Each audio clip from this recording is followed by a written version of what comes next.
focus on being fortified. Twisted shit encrypted and codified. Products of a simulation. First generation sufferers of overstimulation. My stipulation got me looking for some ventilation. I changed the station, ignoring Satan's invitation. No visitation for my brothers off solicitations. Incarcerations, it's called the Matrix. If life's a bitch, then she's a dominatrix. So death got to be your masculine presence. Opening his arms while you bask in his essence. Sometimes when I talk to God, I call more passive aggressive. Will I open heaven's doors or just burn from my lessons? Blessings. You know the game been told. If I was you, then my soul would have been sold. Watch what you do, cause it's coming back tenfold. Either way it goes, man, I'm 10 toes, 10 toes, 10.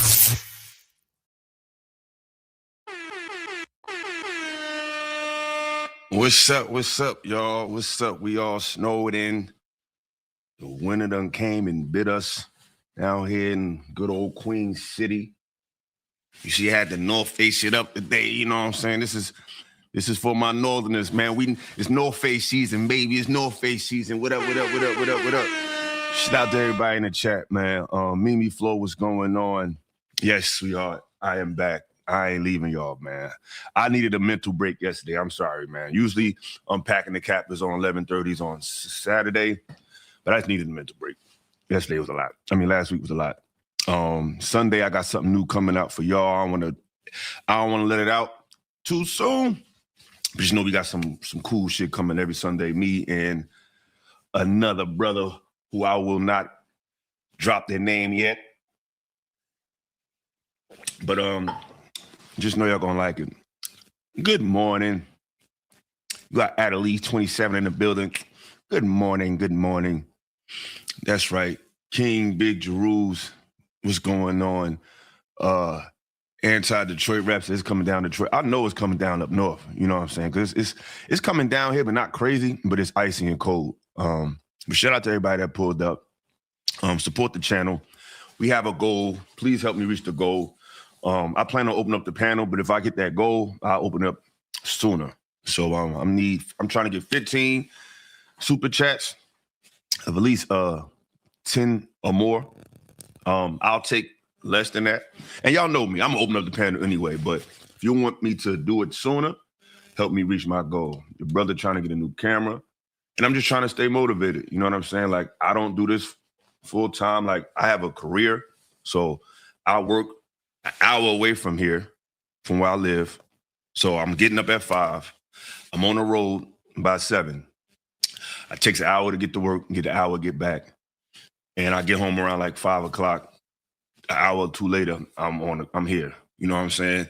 Next thing you know, I'm off the show. It's 11:30, 12 o'clock. So it's a lot, y'all. You know what I'm saying? It's a lot. You know what I'm saying? I'm not gonna act like it's, the hardest thing in the world, but it does take some effort, and it does take some time out your life to, share yourself and make yourself available to people that don't even know you for the most part. So, it's a grind. So just help support the grind. But let's get to it. We all seen what's going on. It's a lot. But I seen some footage come out with Anton and Corey that kind of puts a different spin on things. I want to address Corey last because I don't have nothing. Well, I have for a long time had something personal against Anton, and we haven't really cleared it up, but he ain't never touched me. He just spoke a lot of words. And I know for a fact that he knows that I wasn't playing. So that's neither here nor there. But Corey, I'm bothered about Corey a lot because I like Corey. And I'm mad that he let Anton trick him out his spot, even though Corey don't have problems doing certain stuff. But sometimes we don't realize how important we are to people until we put in a situation where we're challenged or we're in an uncomfortable spot. Because Corey, he means a lot to black men for whatever reason. You know what I'm saying? Like, I love Corey Holcomb. I think he's hilarious. I think he's one of the greatest comics of all time. And I think he needs his flowers. So this bothers me because I'm a fan of him. And I don't want to see him caught up in this bullshit because it takes away from the genius of his comedy.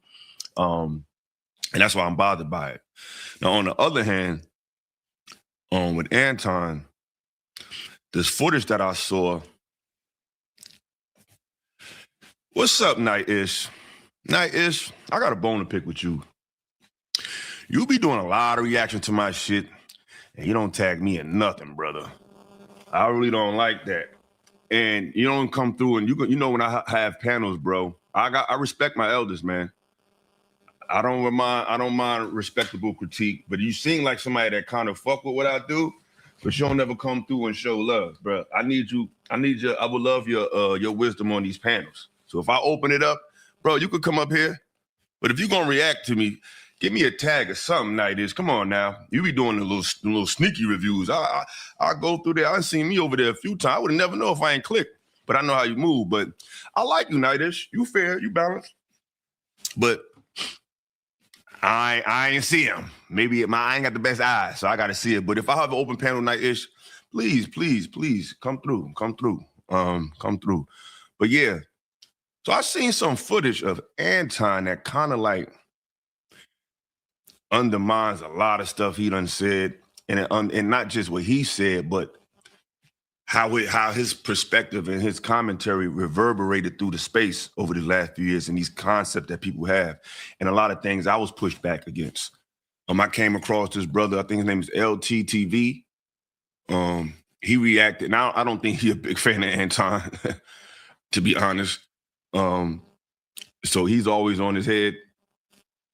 But he did an expose that very interesting because it just shows you that people. I mean, I ain't gonna say I hate to say it, but because everybody think that me and Anton are like best buddies now. I just think I don't know what's gonna happen from him pulling up. I don't know if I'll get an interview with him or not, but I'm not about to change who I am. Like I ain't about to sit on here and say, fuck that nigga here, bitch ass nigga. Like that part of it is out. Do I agree with his perspectives? No. Do I think he needs to be challenged objectively? Absolutely. But am I gonna say some slick shit about him? No. Unless he says some slick shit about me. But the footage, oh, thank you, sweetheart. Oh, that's why all these weird niggas always talking about my eyes.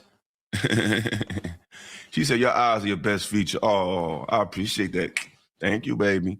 But yeah, you know, the stuff that he said was very alarming. And it's like I be telling y'all, people come to this space to build identity. Do I need more light, y'all? I feel like I'm dark. Y'all, do I need to put more light? Because I got lights in here. I just don't, sometimes looking at them bright ass lights hurt my eyes, hurt my head. So let me get my light together. Give me 1 second. I'll be right back.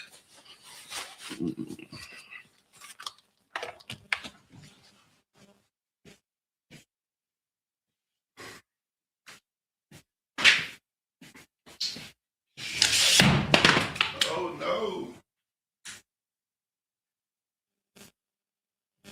Oh man. The Nipsey done came down. Let me put Nip back up. All right, there we go. All right. Hopefully this is better. All right. Hey, my moderators, what my likes looking like, man? Moderators, what the likes looking like? We got 74 people in the building, so I need to get at least 70 likes. Get these likes up. Y'all know how I'm doing. These likes, we got 28 likes. I ain't feeling that. The likes should match the viewership. That lets me know, are you a supporter or a spectator? This is not a spectator sport. So we gotta get these likes up to match the viewership. So while y'all figure that out, you gonna listen to the smooth sounds of my little brother Key Flow. So y'all get them likes together while we vibe to this music. Get the likes up. Get the likes up, man. Get them up. Get the likes up. It's too low. Got 82 people in the building. Come on. As soon as you come in, you hit the like button. Courtesy, like taking your shoes off at the door. Take your shoes off, put your ass down. It's like, no, I'm playing with you.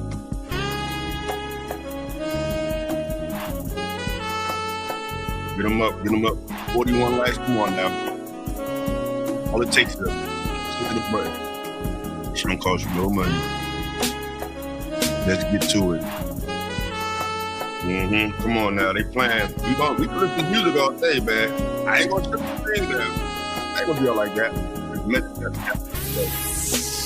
that, man. You got 41 likes. Come on now. Let me have y'all haters, or just have haters. Come on now. 48. All right, we get there. Let's go. It's like that. Come on. Get the likes up. Get the likes up. Get the likes up. Get the likes up. Come on, 30 more to go. Come on. I need at least 70 likes. Let me get back to the show. And these beats I be playing for y'all, actually got all these beats. One day I'm gonna rap for y'all. We'll do it, so I'm gonna show y'all that I'm multifaceted. And I think I'm better than rappers in the game, but as far as things through content, ain't nothing that can help me rap. I'll just show y'all. 51 likes, come on, 20 more to go. 20 likes. So look to your neighbor and say, neighbor, it's like be in service right now. Let's go. 53 likes. Come on, I need 20 more, man. Let me get back to the got 77 people watching. What's up, Bergen? What's up, baby?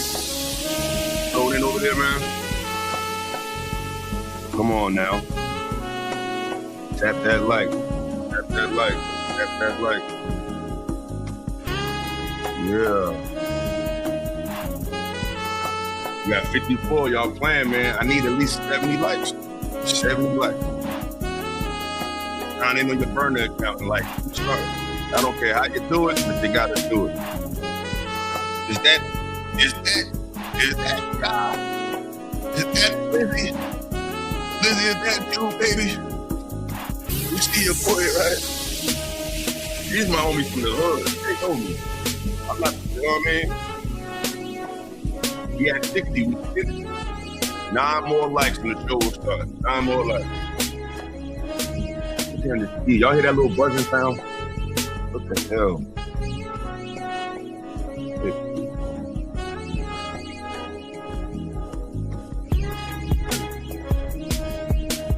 9 more likes. 9 more likes. That's it. Oh yeah, my music is fire, bro. Y'all don't know the half. You ask my niggas in the hood. I ain't get my name Illa from content. I got the hood name. I didn't name myself. I got Illa because I was the illest nigga. Like, I was a fly motherfucker. That's how I got the name. You know what I'm saying? Another homie. How I got my name right, Sean? He my nigga in the hood.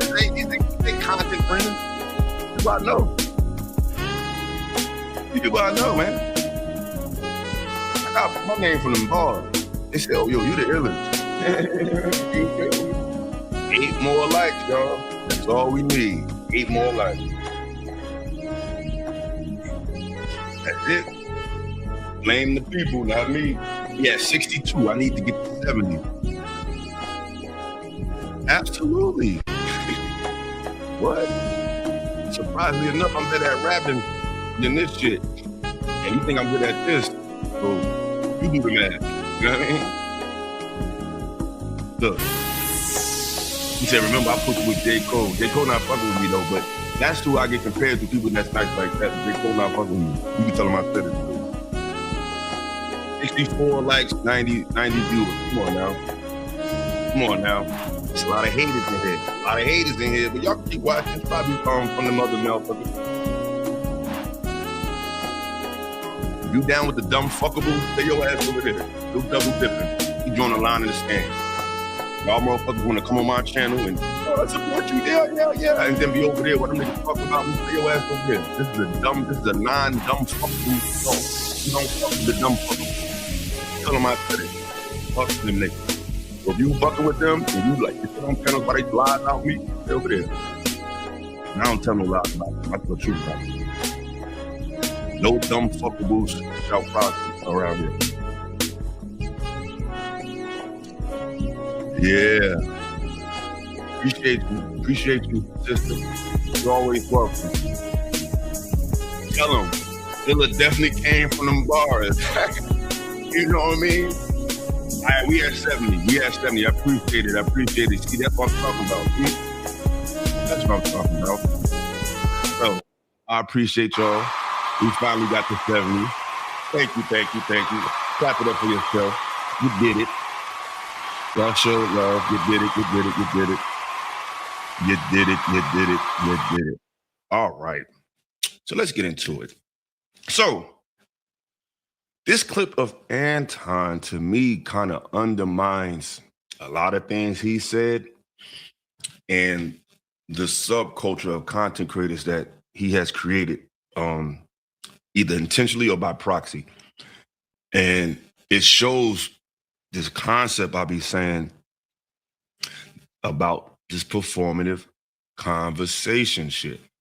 You know what I'm saying? It's like, I'm not saying what seems like the best thing to say. Like, I'm telling how I really, truly feel and from my real perspective. And I'm seeing, based on this clip, if you want to find my music, I'm gonna have to drop the link. But I need y'all to run up the likes on my video that I shot for this. The song that y'all hear at the beginning of the show, that's a music that's a song 10 Toes Down. Like, here you go. Run the likes up. I need that video at 1,000 views. You know what I'm saying? I need y'all to get that video to 1,000 views. You know what I'm saying? At least get that. It's on my page. Put a 1 in the chat if you haven't seen the 10 Toes Down music video done in my hometown, Essex County, New Jersey. If you've seen the 10 Toes Down video, or you haven't, excuse me, if you haven't seen 10 Toes Down video, press 1. If you haven't seen the video for 10 Toes Down, press 1 right now. If you haven't seen it. All right, well, I'm gonna give y'all a little treat, you know what I'm saying? Because y'all rocking with me. We gonna get to the show, y'all. We gonna get to the show. Hey, y'all ain't doing shit. It's cool. Y'all be all right. We all in the house. We gonna get to this show. But since y'all my peoples, I'm gonna share it right now since y'all never seen it. Well, some of y'all never seen it. We're gonna do it. And we can just take a little commercial break. And this is the actual video for the song. And a friend of mine who directed this, we also went to school together, and he directed for like Future, like a lot of the biggest artists he done did videos for, and he showed me love on this. And it's funny because we grew up together. And it's funny how I'm doing this content, he's shooting videos. It's just crazy how things turned out, you know? But yeah, this is the video right here. So I want y'all to check it out. And after this, please run up the views, share it, hit the like button. I got way more music than this. This is just something I did a couple years back. Check it out, enjoy. Hit the like button when you see the video. Leave a comment, share it, get the views up on this. Hey, Leon. What up, though?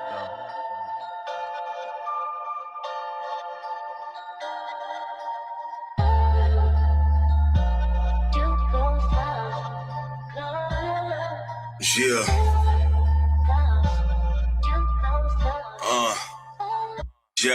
Yo, you know the game been told. If I was you, then my soul would have been sold. Watch what you do, cause it's coming back tenfold. Either way it goes, man, I'm 10 toes.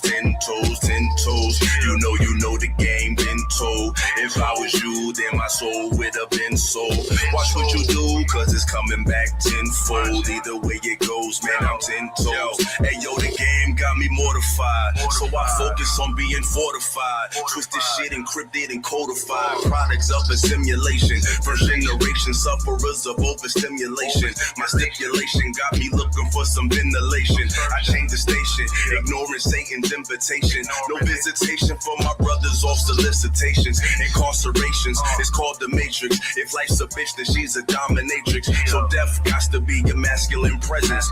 Opening his arms while you bask in his essence. Sometimes when I talk to God, I call more passive aggressive. Will I open heaven's doors or just burn from my lessons? Blessings.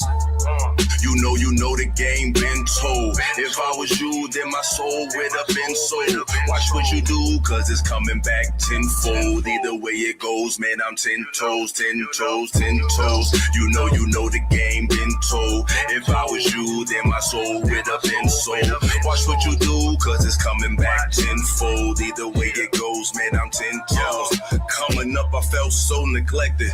Once your father leaves, the feeling is so unprotected. It's getting more than just hectic, beat to misdirect your whole trajectory. Around the same time, Jay and Maya dropped the best of me. Lost in the sauce, I was looking for the recipe. That up top shit bundled up on the icy day. Walking past little bricks just to get the IGA. These memories that I replay had me feeling IDK. Cause I ain't know if I was coming or going. Funny being uninspired was inspired to flowing. Stacking my dough in, focused on the science of knowing. Hope the universe correct the direction I'm going. You know the game been told. If I was you, then my soul would have been sold. Watch what you do, cause it's coming back tenfold. Either way it goes, man, I'm 10 toes, 10 toes.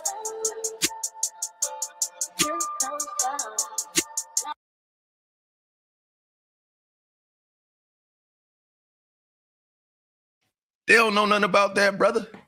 Niggas wasn't there, man. I grew up between, man, I'm from the hood, man.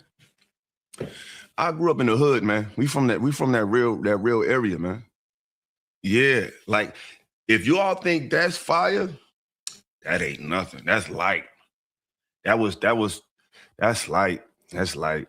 That's super light. You know what I'm saying? But yeah, man, support the music. Thank you. It bops love the truth. Exactly. You know what I'm saying? It wasn't there, bruh. Niggas don't know about that IGA walk. I had to walk through Little Bricks. I grew up between Little Bricks and Crazyville. You don't know nothing about that? You don't know, man. I'm in Charlotte now, Jamie. I don't live up there no more. I live down here. But appreciate y'all. That's 10 Toes Down. That's the song that you hear at the beginning of my shows. Go run it up. Support. Leave a comment. Push that shit. If y'all want to hear more music from me, put a 1 in the chat. Not today. I ain't about to burn y'all down today. But if you want to hear my music moving forward, or you want me to do a show playing my music, let me know. Put a 1 in the chat if you want to hear more illa music. After looking at the Corey and Anton situation, Anton was in the wrong. When Corey made the initial comment, Anton had the chance to de-escalate, set a boundary, instead he escalated by response. That's true. I just think Corey got tricked out his spot by talking about that man, little girl, and now it opened up the door for all this other shit. You know what I'm saying? So April Carter put a 1. Yes.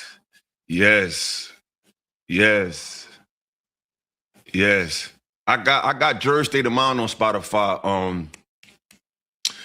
Yo, shout out to 704. Shout out to the Queen City. It's embraced me, even though I'm just uptowner. But people don't consider uptown Charlotte. They feel like Charlotte starts outside of uptown. I'm uptown. You know what I mean? I need some little city in my life. Sorry. But yeah, shout out to the Queen City, man. Charlotte's been showing me love. But yeah, everybody's saying they want to hear some illa music. Do it all 7 days a week.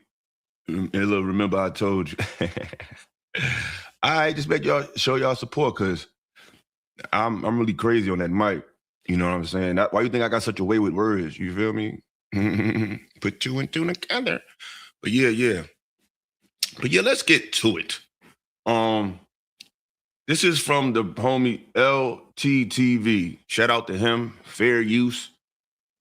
I'm gonna speed it up a little bit. And like I said, it's this is why I come in the way I'm coming out. You know what I'm saying? I'm not going to change as success grows. I'm not going to overnight just start acting all weird. It's just that as I get older and as I grow in this content, my tolerance for bullshit gets less and less. But if you real, I'm not going to switch up on y'all. I'm not going to start talking down on people. But people that cross me, as I grow, even if I forgive you, you'll never be back on my platform. You'll never be able to contribute and collaborate with me. That goes for all of you people that we had a friendship with. Every last one of you, male or female. If you cross me and you play with me, I forgive you, but you can never work with me again. So hold that. So for anybody that want to work with me in the future, don't be like them. Don't try to play me behind the scenes and act funny in front of people, because Illa never forgets. I forgive, but I don't forget. And it's not a revolving door. You got to stay the fuck away from me. I wish you the best, peace and love, but I'll never fuck with you again. So yeah, with that being said, let's get to this expose by the brother LTTV, and just check it out. Ever really completely on money. And I'm not telling you not to be successful. Be successful in everything you do. What I'm saying is be happy, just to beat you. People always comparing themselves or trying to be something that they're not. Or you will never catch me. You will never be better than me. And I'm going to make sure of it, because the money is going to come with it. I promise. The success. It's just important to have that work-life balance.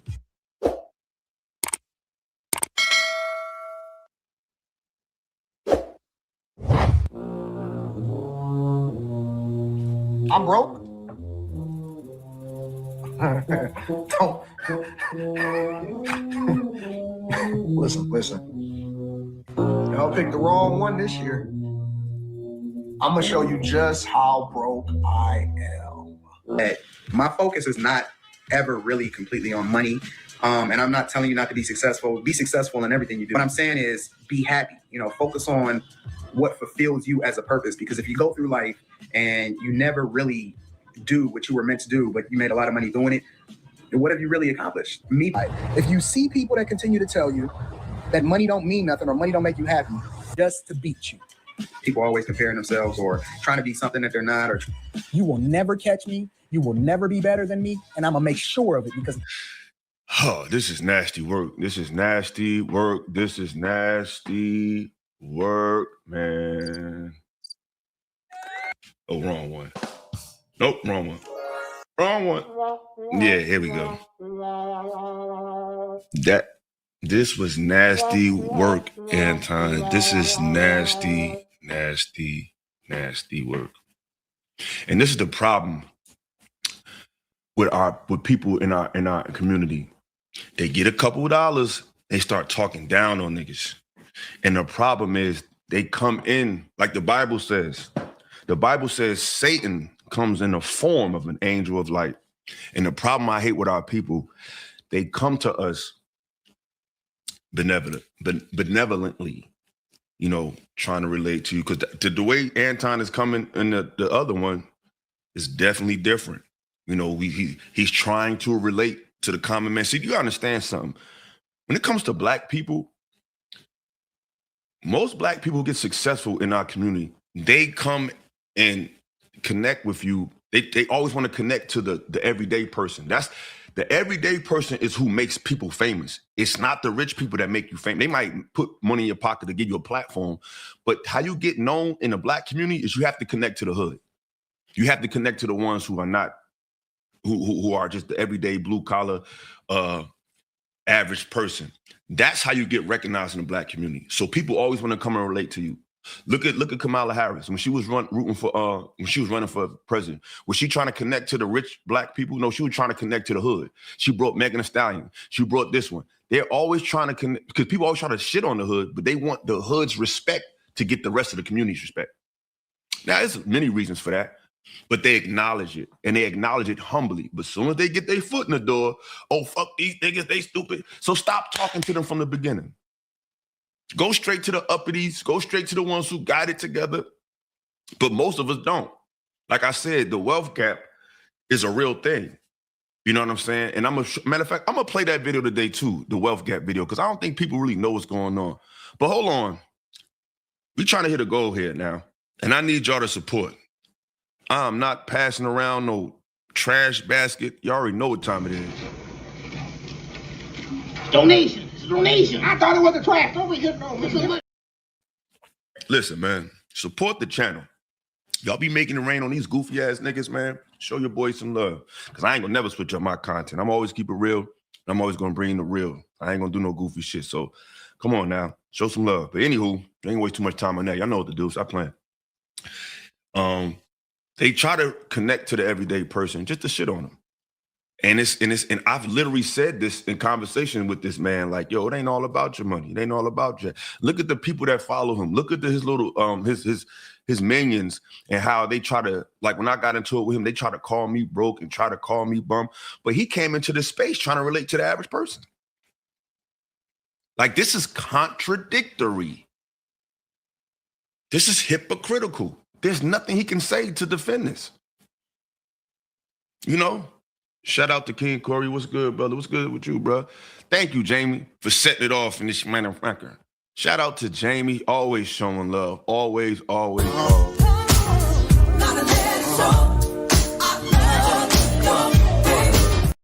She just sent a $10 super sticker. I appreciate that, Jamie. You got a wrench, Jamie? You have the power. You've been knighted. Use that shit. Okay, the lovely Chanel, of course. Thank you, sweetheart. We got to double up. All right, that's what I'm talking about. Appreciate it. Appreciate it. That's what I'm talking about.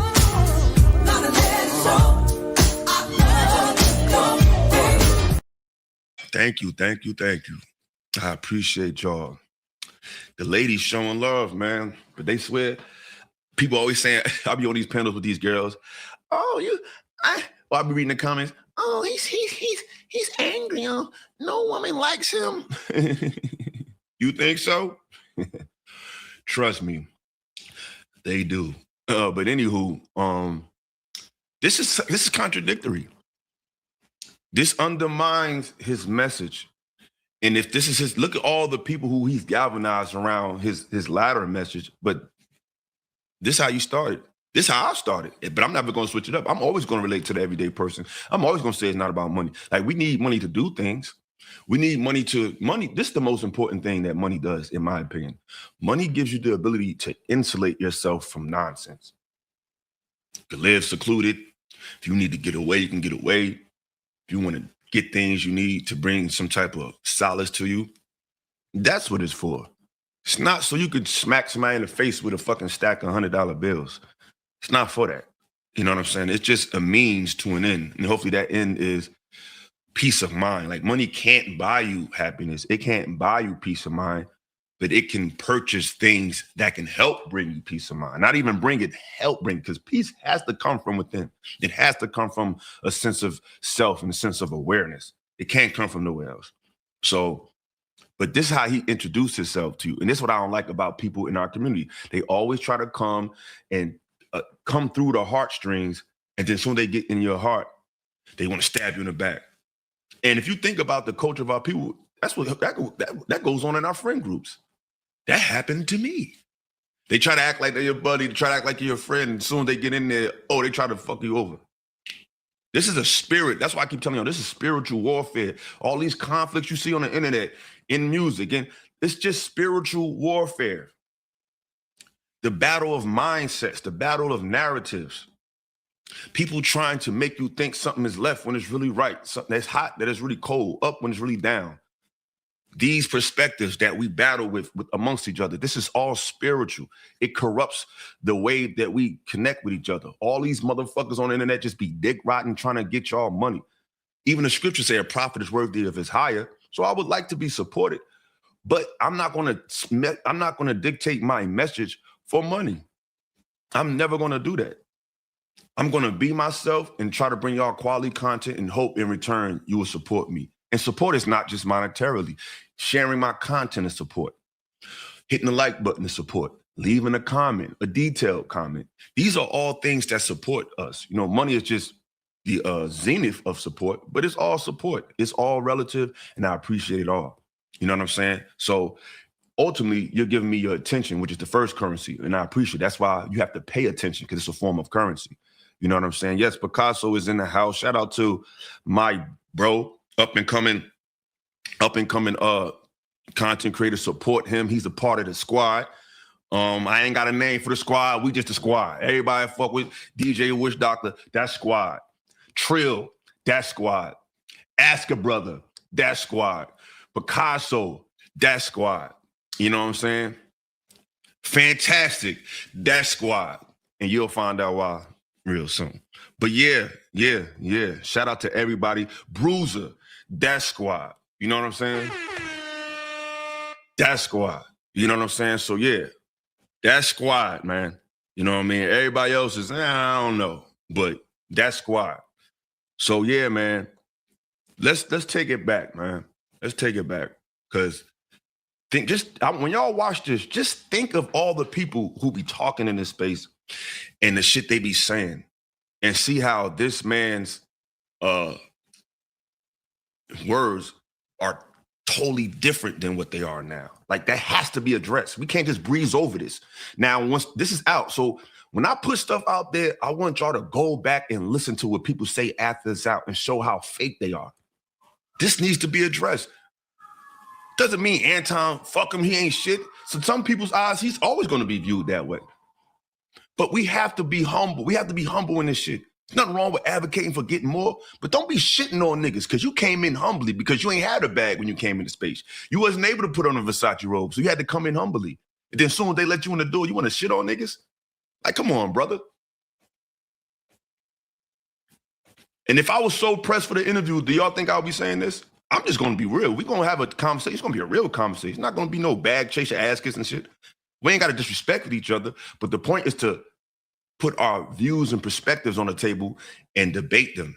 That's the point. That's why when we had our dust up before, he had to take it to the insult routes, because it is a distraction from the battle of intellects. So fuck him. He's dusty. He broke. He ain't got no money. And people ate that up. But that was just a smoke screen to avoid the conversation. Because if we remove that part, when it's just my intellect challenging your intellect, that's where niggas don't want to go with me. Because I hate to admit it, I hate to say it, but as far as I'm concerned, I'm undefeated.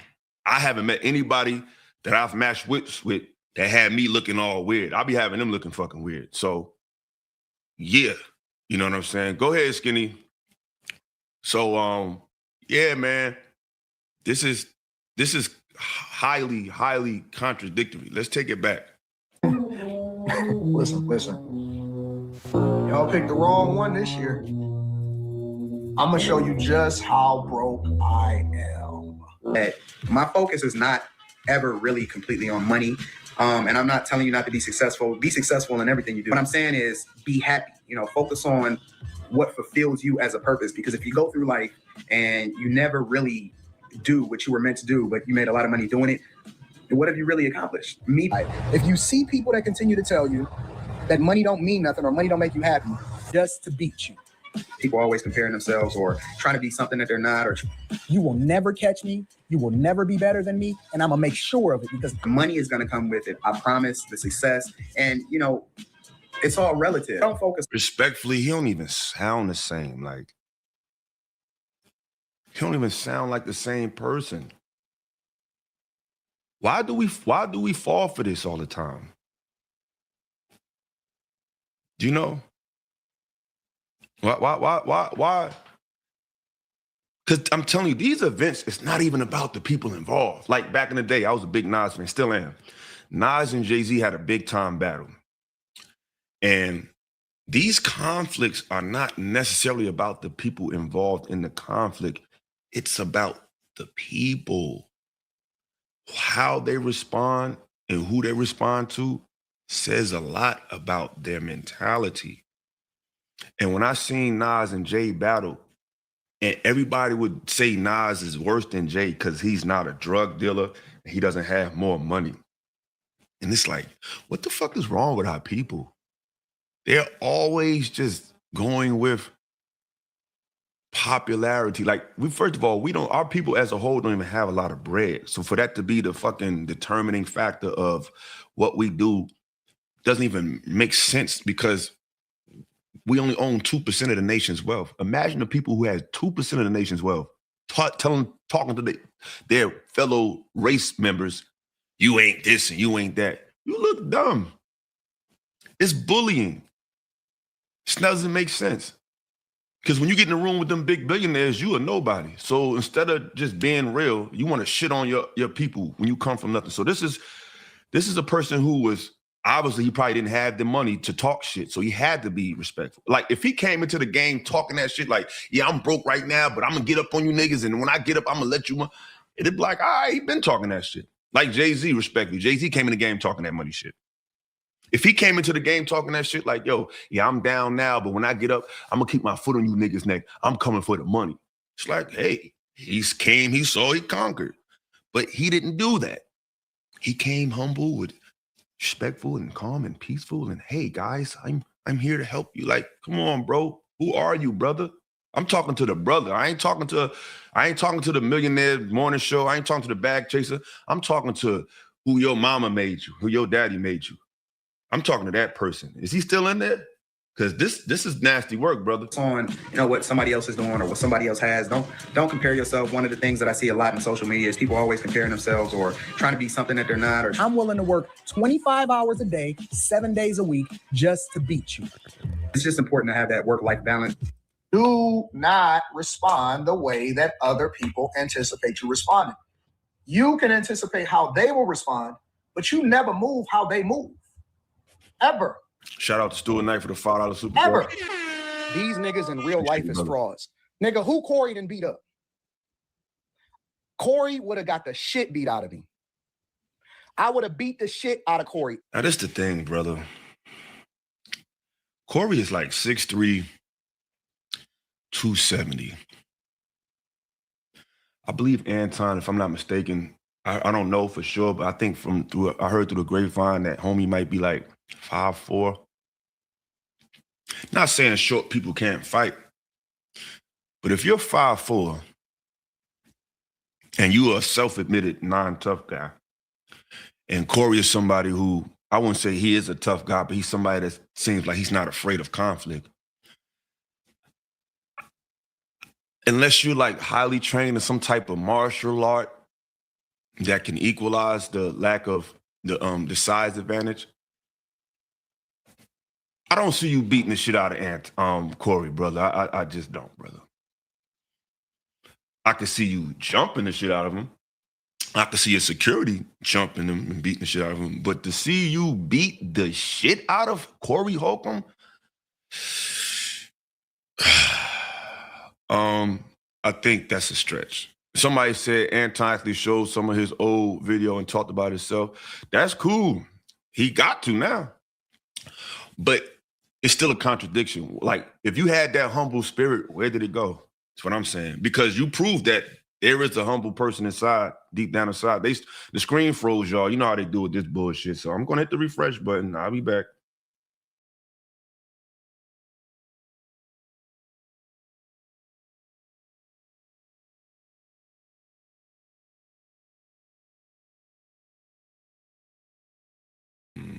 Yeah. So I don't understand why, like, where did that spirit of humility go? Because maybe it's a reason. Like I said, when I do my interviews, it's to get to know the person. So maybe he has a reason. You know, maybe something happened. Maybe something changed his humility. Maybe he can explain it. But that guy in the first video seems like a whole nother person.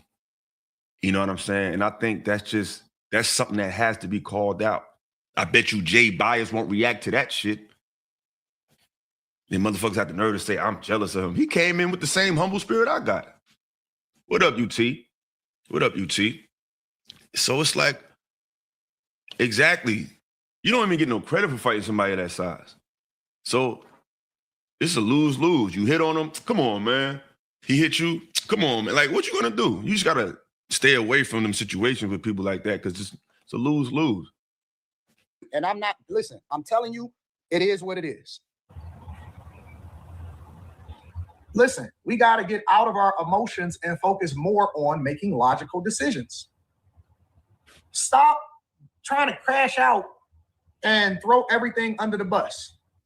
Asking for prayers is filthy work. After talking about you gonna beat him up, he's a snitch, he'll probably backdoor you, all the things that you were saying about Corey. Now you're the victim asking for prayer.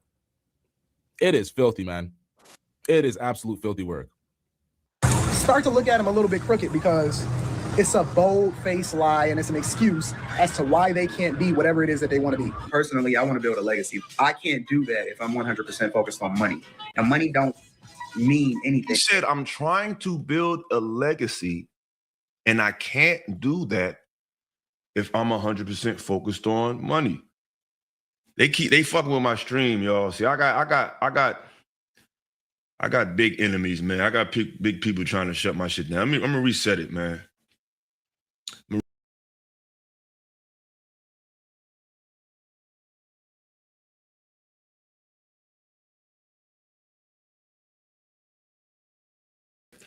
Look, we got 250 people in the building, and we got 124 likes. I need at least 200 likes. The likes gotta match the viewership, or I'm gonna feel like I got a bunch of haters. I don't think y'all haters. I think y'all are part of Team Ella. That's what I think. I think y'all here because y'all got love for your boys. So I need the love to override the hate. I know there's gonna be haters in here, but prove that it's more love than hate. So, okay, we got one. He said, bro, that video was like 10 years old. People evolve and change the way they think. That's an awesome point. But this is going to expose the ignorance of a lot of y'all. Growing and evolving does not mean become a condescending person. What does growth have to do with becoming condescending? This is why it's so dangerous out here, because the minds of that's why I like to bring up history, because the minds of our people have been really retarded. And they don't understand basic human interaction. It's like no one's saying you need to stay broke. We're saying that if you was humble then, why can't you be humble now? You said it wasn't all about money. It's about a legacy. So now it's all about money. That's contradictory. That has nothing to do with growth. That has nothing to do with changing. And if it's evolving, that's devolving. Evolving is becoming better. Making money is not the only way to become better. He devolved. And he's a Christian. This is a Christian man now. So if you're speaking like that, that's a devolution, brother. He evolved economically. He improved financially. But I think character-wise, I think that's a devolution. I don't think that's an evolution. So hopefully that makes sense to you, brother. But like I said, the crowd is not it's a lot of smart people in the crowd, but a lot of people out here, minds are very fickle. They don't research. They don't look things up. They follow what looks popular, and they follow waves. We've seen that in high school. You ever seen somebody getting picked on and then everybody just start picking on them because it looked like the thing to do? Our people are big time followers. And they think that if they get money, then they got to be winning. So I'm gonna side with them. I'm gonna rock with them. They don't have no discernment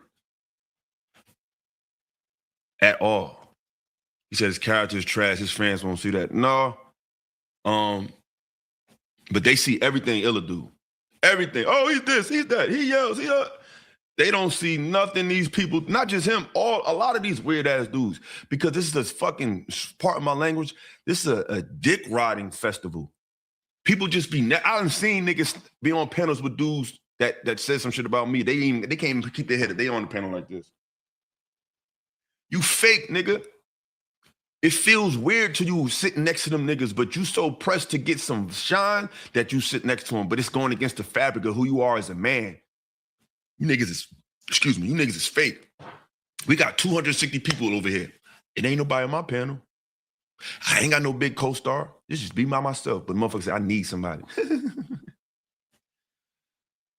I don't need nothing but consistency. But yeah, keep supporting the channel. Shout out to the brother Tez Down. I guess Anton, you trying to say, is a Nazi simp or food. I don't know who that is, but maybe you had a typo. Yeah, these people, they get, you invite them in the home, they get comfortable, and then you start talking shit to you. And the way that they're going about it, it's like our people get money just to treat you like the system treats you, or like a racist person would treat you. We don't need that. Like, I don't care how long ago it was. Your character shouldn't change. You shouldn't go from an open-minded person who doesn't believe that money is everything to all of a sudden it's all about the money. Like, that's contradictory and it's hypocritical. And just call it what it is. It's a means to take care of the things that you need to take care of, and it's not the measure by which I want to be evaluated in my lifetime. I want to be. I guess the point that I'm trying to make is it's just important to have that work-life balance. I'm willing to work. I find you entertaining. However, there's some serious questions people have. The first thing is that you're using sign language to people who have valid questions, bragging about who has the larger stack is childish. Wait. What was the question? Bragging about who has the larger stack is childish.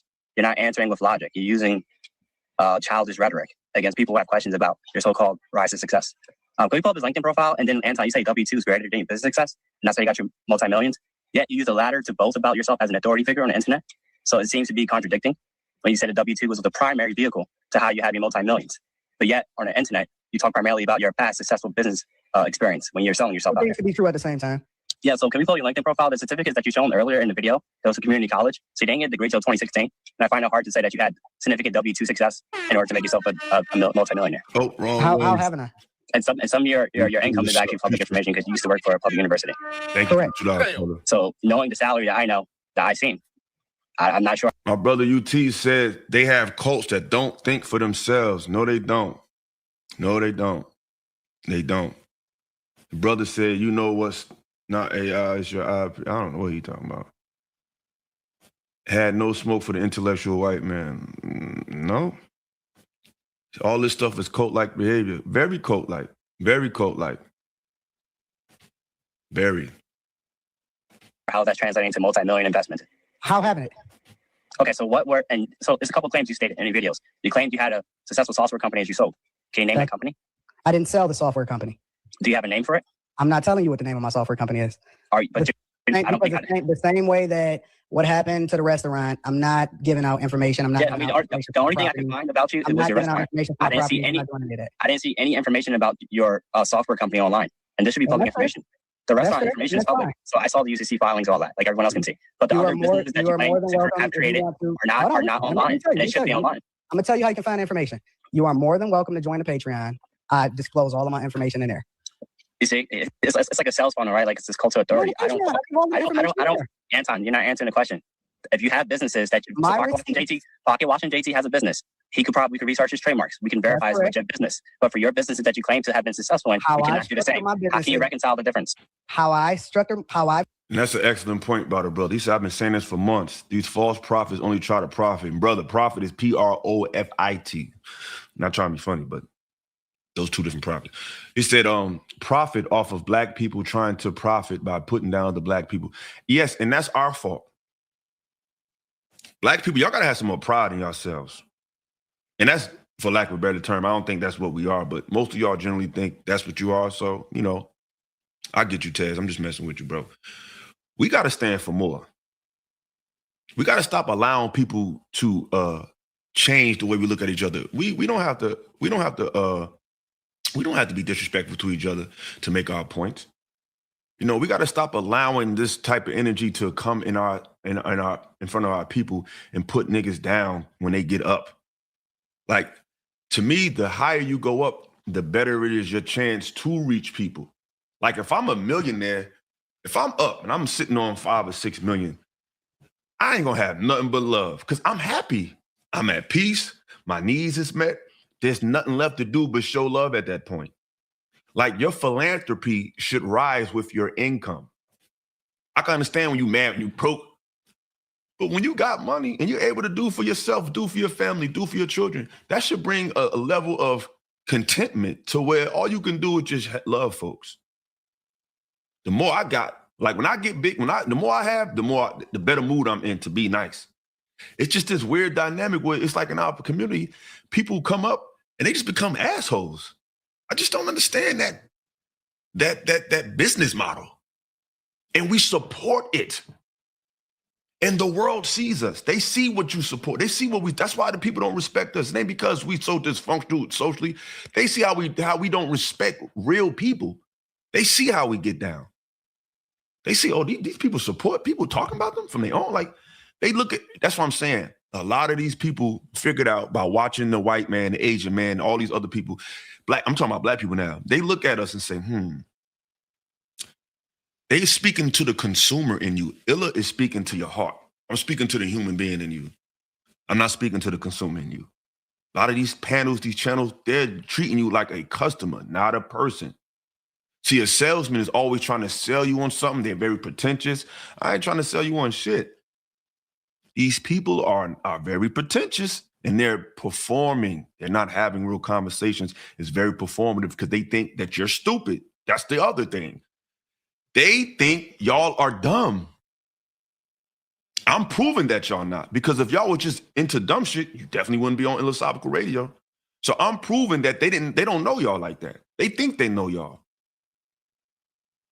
They only know the consumer in you. They haven't thought about your introspective side. They haven't thought about your interests. They didn't care about your children. They didn't care about your relationship with your family. They just care about, shit, they paying super chats for this? Shit, I'm about to get some of that money.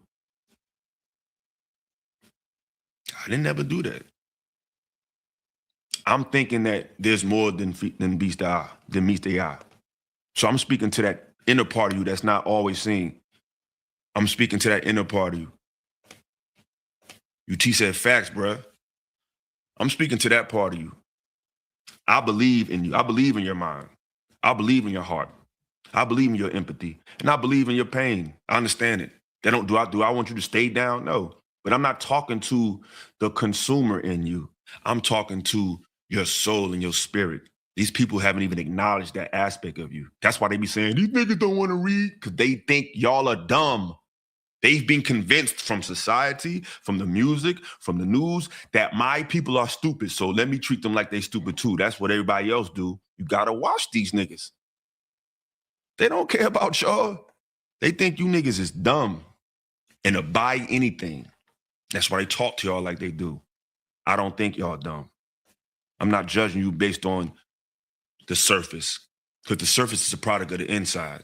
And something happened to you. Something caused you to go the route you're going. They don't give a fuck about that shit. So 2026 is build and destroying. I'm playing my part to get all these fuck niggas the fuck out of here. I want they shit to take a hit.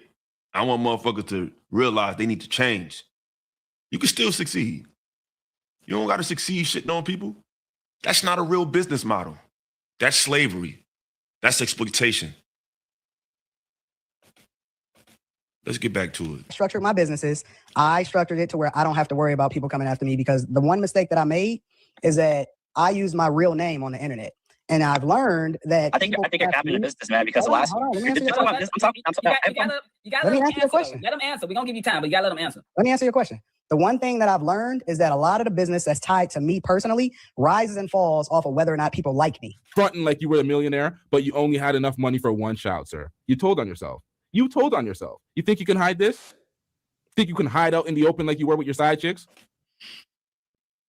Yes, brother. The brother said, and I'm responding to certain comments because stupidity needs to be exposed. He said, bro, you just said that people listen to these cats and don't do their own research. Is that saying they don't read? Yeah, some of our people don't read. But that's not saying they don't have the ability to. That's why you're watching me and I'm not watching you. I'm smart. It's one thing to say you don't do your research, and it's another thing to treat you as if you don't know how to do your research. You see the difference? See the difference? They speak to y'all as if you don't have the ability to learn, as if you don't have the ability to read. I'm saying you don't read, but you should read. They're saying you don't read because you can't read. You see the difference? And when it comes to this on the research, on the internet, doing your research is not necessarily reading, it's just looking up these people's online history. I ain't new to this, bro. I'm true to this. So that's the difference. So yes, our people don't read, but I believe they have the ability to. That's why I'm always telling them to read. They don't tell you to read because they don't think you can do it. How many content creators have given y'all book references? Name me one. Name me one. Yeah, I know they agents, but we gonna put their ass on a Summer Jam screen because I'm gonna slap them down every fucking time because you're not fucking with me. So I have no problem addressing y'all. This is an interactive show. We're talking. We chopping it up. Yeah, you guys be what? Oh, of course they do. Of course they do. But that's why the stuff I say, it can't really be twisted up. I know what I'm doing. You know what I'm saying? So they can watch. But I ain't shitting on nobody. I'm just trying to bring the real out of niggas. Because that person that was talking in this video, I like that guy. That humble version of Anton, I like that person. That was a good person. That was a humble guy. But where did he go? Illa and Monster, that's it. And Monster is my guy. There we go. Brother said, I've spent an entire stream giving people books and email people PDF files for free. Shout out to World Class. I believe in y'all, but I can't make you believe in yourself. He said, I hate his hairline. Yeah, his hairline was kind of crazy. But yeah, let's get back to it. And hold up. Let's get these likes up. You know what I'm saying? We might have to do another like break. Because there's a lot of y'all in the chat, and it needs to match the likes. I don't need these after the show likes. I need that too. But you need to like it right now. There's over 300 people in here. No big guests. None of that. We just chopping it up. You know what I'm saying? This was my dream. My dream was able to just go live by myself and just fill up. So y'all helped me accomplish that sooner than I thought I'd be able to. So I appreciate that. We got 193 likes. I need 250. I'm sorry. I need 250. I need at least 250. It's 300 of y'all in here. I need at least 250 likes. So it's that time again. We're going to listen to the smooth sounds of my little brother. So let's get to it. Get them likes up, man. Get them likes up. 197 likes is 317 people watching. I need at least 250. I need at least 250, man. At least 250. Appreciate you, brother. It's always gonna be like that. Always. It ain't nothing gonna change. Let's get the likes up. Let's get the likes up. The likes up. Yeah. Get the likes up. Let's get the likes up. Yeah. I ain't about to spit. Come on, though, y'all. 50, man. Yeah, 210. I need 40 more likes to get back to it. 40 more likes so we can get to it.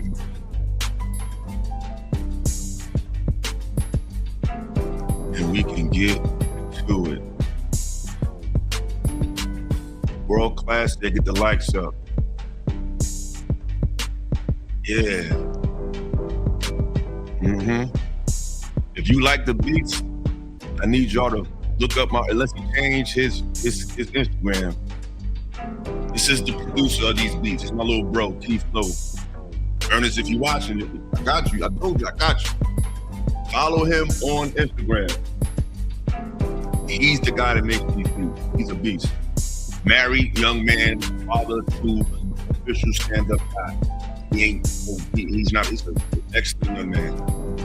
Me a grown man. I know he's his little boy, like my little brother. But that's who's on these beats. So follow him now. Hit him up. All right, we at 220 on the likes. I need 30 more likes, y'all. 30 more likes. We can get back to it.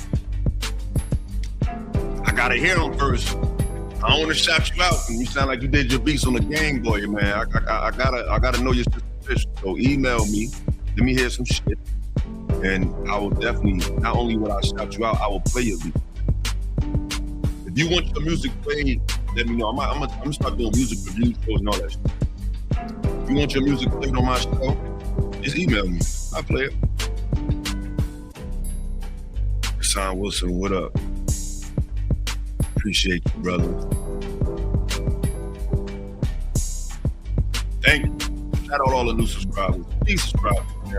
Please become a member. I'm gonna work on my membership. Out to my members. I ask for more perks. I definitely want it to be a benefit to being a member, not just paying me. So I'm trying to get certain emojis and icons. I'm gonna probably holler at some people to help me with that. But definitely gonna be some perks coming to that. Exclusively to the members. Look, I need 30 more likes. 30 more likes.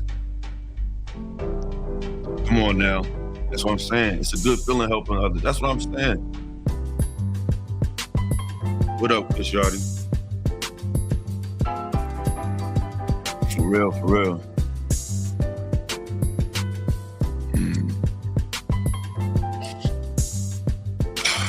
Yeah, Nas will kill this.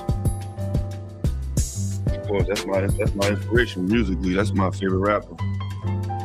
My email is philosophicalbiz@gmail.com. Thank you, Black TV. Hit the goddamn like button. Get them likes up, man. Y'all slowing down the show. It ain't me. It's not me. I play my part by putting on the content. Play your part by hitting the like button. Picasso said he got some heat, and he do. He do. He do. Yes, he does. Brick City. Yeah, Jersey in the build. That's what I'm talking about. Jersey, man. Jersey love. I'm putting off Essex County. The whole Jersey. Essex County exclusive. Yeah. And I'm working on some clothing lines too. You know what I mean? So look out for that. Look out for that. And I definitely want to Jesus put 10 toes. I appreciate you, bro. Appreciate you. 25 people left after. Hey, motherfuckers dope. Like, I don't care. 230. Okay, I'll take 230. It's 263. I'll take that. You know what I'm saying? Long as they outweigh long as the love outweigh the hate. You gotta get the haters the fuck out of here. You know, and that's how you see that when you start your channel, that's how you filter out the hate. You make them hit the like button. They don't want to hit the like button, then that mean they was here to hate. So now they're gone. I just filtered them out. You know what I mean? So shout out. We got some super chats to acknowledge. I appreciate you, brothers. I appreciate you, brothers. Y'all showing love. I appreciate it. Like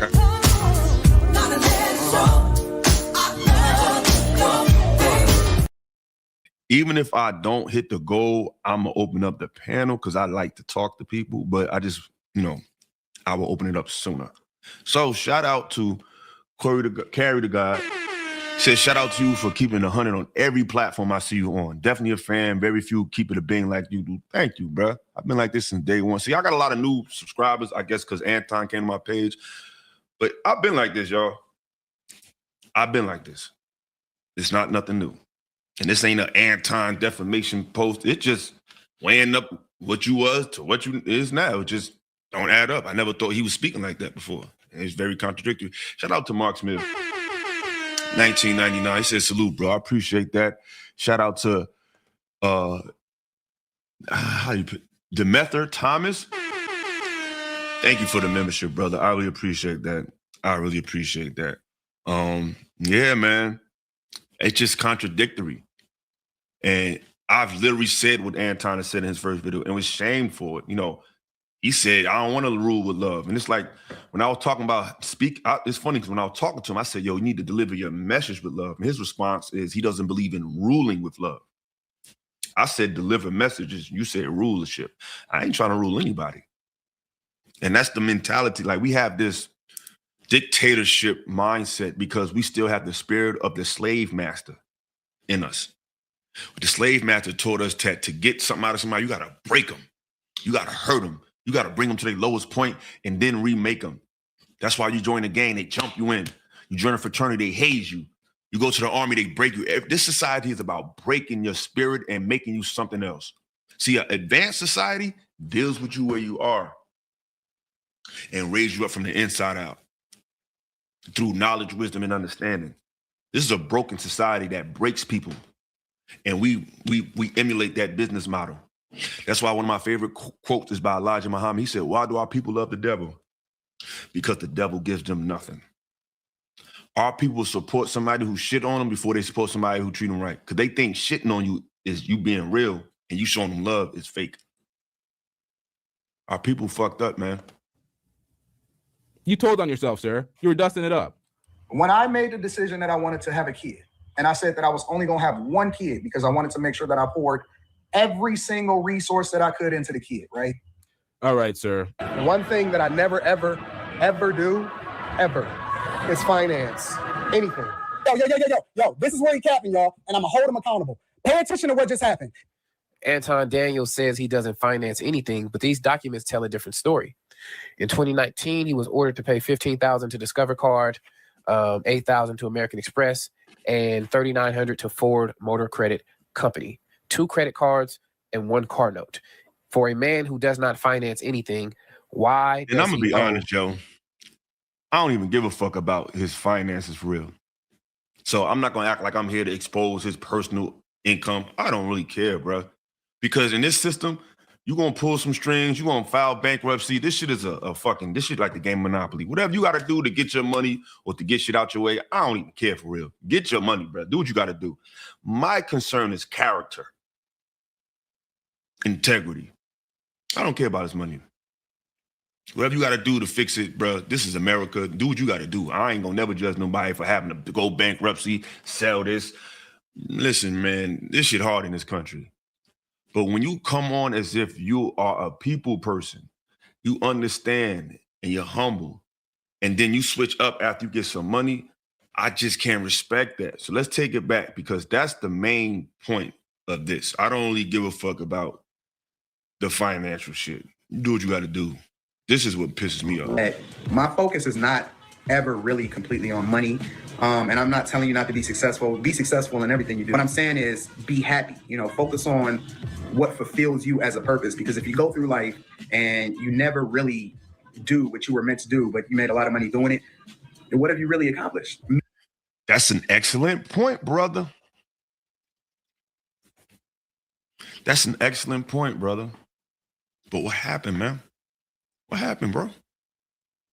Where's that guy? Let's just imagine if Anton had that spirit today. He would probably be the most popular person in Black YouTube.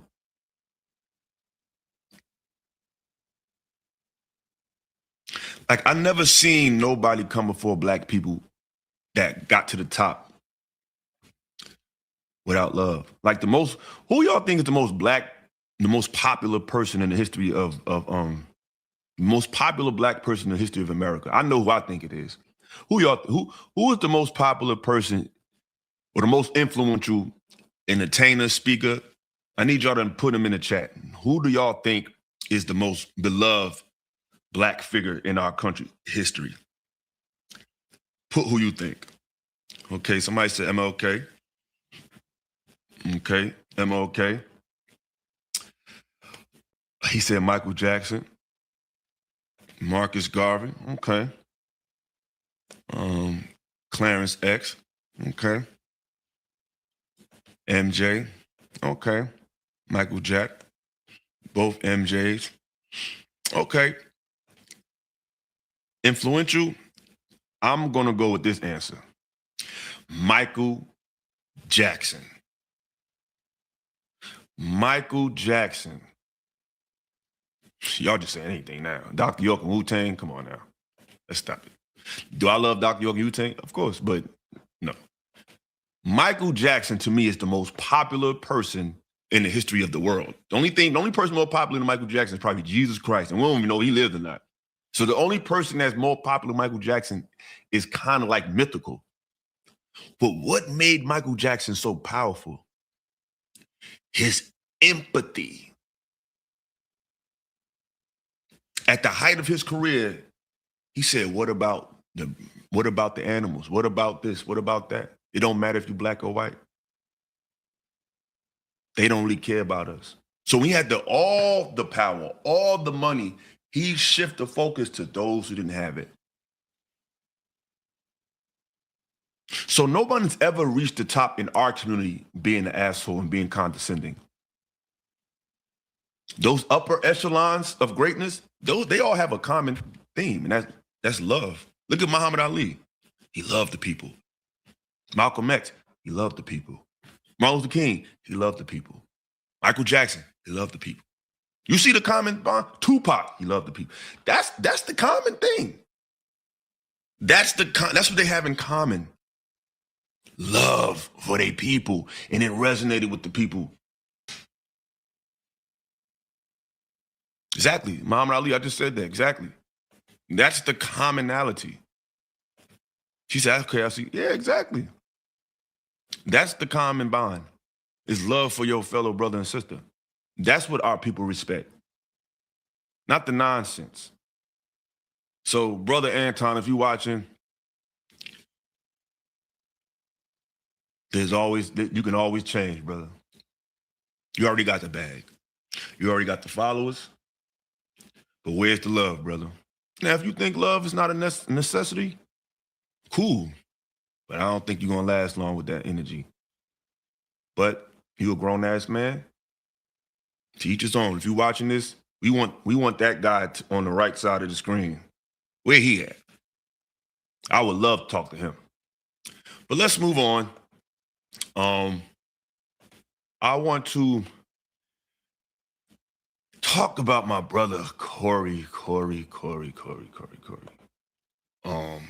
I think Anton has let him trick him off the street, trick him out of spot. And this video I seen was like, no, Corey, no. And like, I'm fair. I gotta be fair now. I'm not one-sided. I'm a big Corey fan, but bruh. I don't know what she said, but I don't think this video was disturbing to me. You know? Like, no.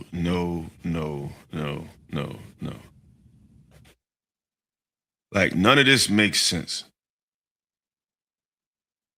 None of that makes sense, bro. And now this man done tricked you out your spot. And now they got these people digging up shit. And I'm sure Corey might have settled that, whatever, but it just looks weak now because it's like, I don't know what she said, but she didn't hit him. You know what I'm saying? It's like, when Corey brought up to Anton, no, I don't ever see you hold white men to the extent, you don't never call them out and hold them accountable. When people bring up the white people in white society, to me, they're saying that you don't acknowledge the impact that they made on our people. But the side effects of the impact is stuff like this. Hitting on a woman, talking about somebody's child. Like, these are side effects of the spirit of the slave master. So you can't hold somebody to task for that and then become an instrument of that. Just like Anton was. Like, y'all both end up being that. And the people love you, Corey. I got love for you, Corey. I'm a fan. I was just watching the book of Corinthians yesterday. You are hilarious. And I think you don't need none of this type of attention.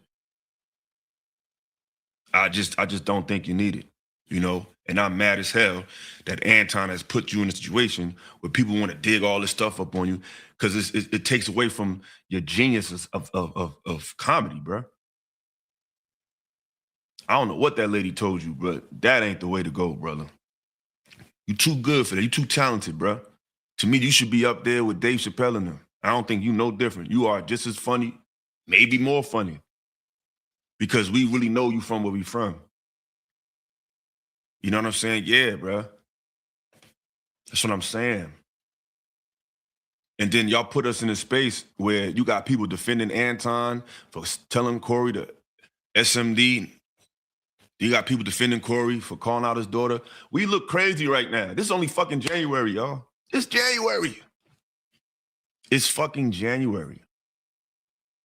Like, if this is the precedent that's set for the rest of the year, where are we going?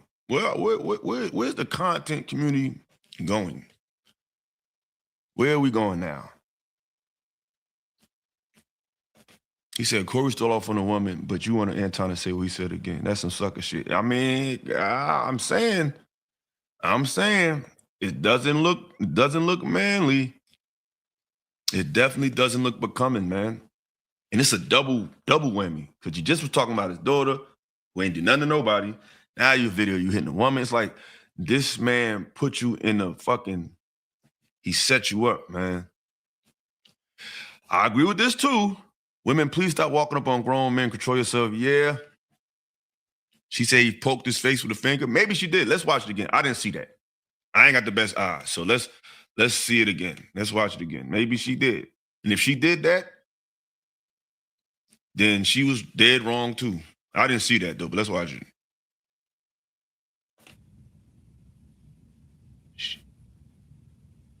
I I see her take a step. She takes a step back. She definitely did. She definitely did. But she did with Anton. But if you notice, she touched his face as he confronted her. This right now, she, as a woman, she even knows once somebody getting that's striking distance. So even though she's a woman, she shouldn't put her hands on a man. No. But whether it's a male, female, bear, cat, dog, once people get in this area, you have to do something. He came in her space. This is striking distance because he came that close to Anton and he didn't even do that. So she even know the game. That's striking distance. Now she could have went like this and said, "Hold up, brother." She went like this to his face. Sister, you shouldn't have did that. You could have just pushed him back like, "Nah, don't get in my face." No, you said, "Motherfucker," you did some gangster shit and he did some gangster shit.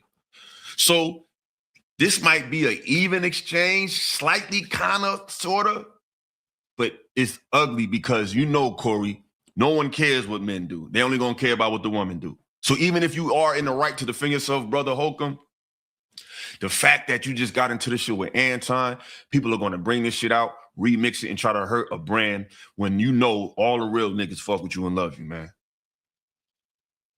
We love you. But brother said this case has already been closed. And it should be, but this is the problem. We live in a country where they could take optics and override the truth of the matter because people are fickle and goofy. You know what I'm saying? They're fickle and goofy. But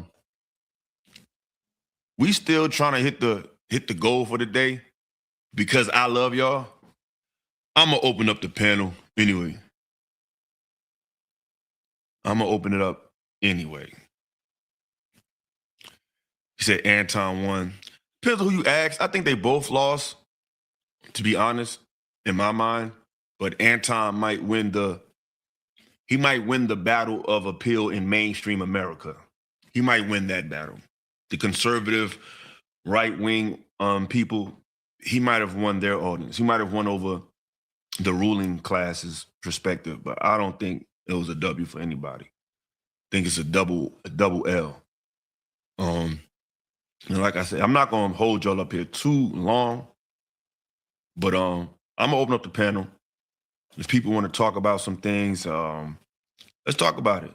You know, like what like homie say, what's his name? Colin Cowher. I don't know if y'all. Thank you. He said your channel is fire, fam. I appreciate that, brother. I don't know if y'all watch sports, and Colin Cowher has a show, an aspect where he says what Colin was right and where Colin was wrong. So if y'all don't agree with me, y'all think I missed out on something or something I overlooked, you could tell me. But I'm gonna tell you one time. If you come up here talking some dumb shit, I'm not even about to argue with you. I'm just gonna drop you because I don't need it. If you don't like me, just leave. Don't waste time arguing with people you don't like. 2026, all you fans and supporters of people, don't waste time arguing with people you don't support. That energy could be used on a panel and a content creator that you actually support. And if you come on my channel, I need you to be cammed up. You know what I mean? If you're not cammed up, you're not going to be on too long. So it's a brother in the back chat now. I'm gonna let you up, let you ask your question. Then I'm gonna have to drop you, unfortunately, because I don't like the replay of no faces. It's not good on the replay value. It's not good. But I'm gonna let you come up and add to the conversation. What's up, brother? What's going on? Hey, what's going on, brother? My bad for not being cammed up, man.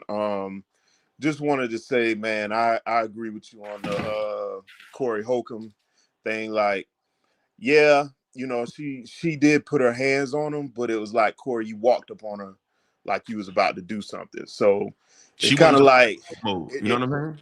It's not a good look for Corey to walk up on a woman like that, whatever was being said. But you know what I'm saying? Like, I still feel like, you know, Anton, he got help with this video being put out. Absolutely. You know what I'm saying? He got the white man in his corner. You know what I'm saying? Because that's my only explanation of all this. Like, I agree. Soon as the video came out, I was like, oh, the white man, he helping Anton. And then also the chick Mika, a lot of people saying that Anton probably been, hitting Mika on the side.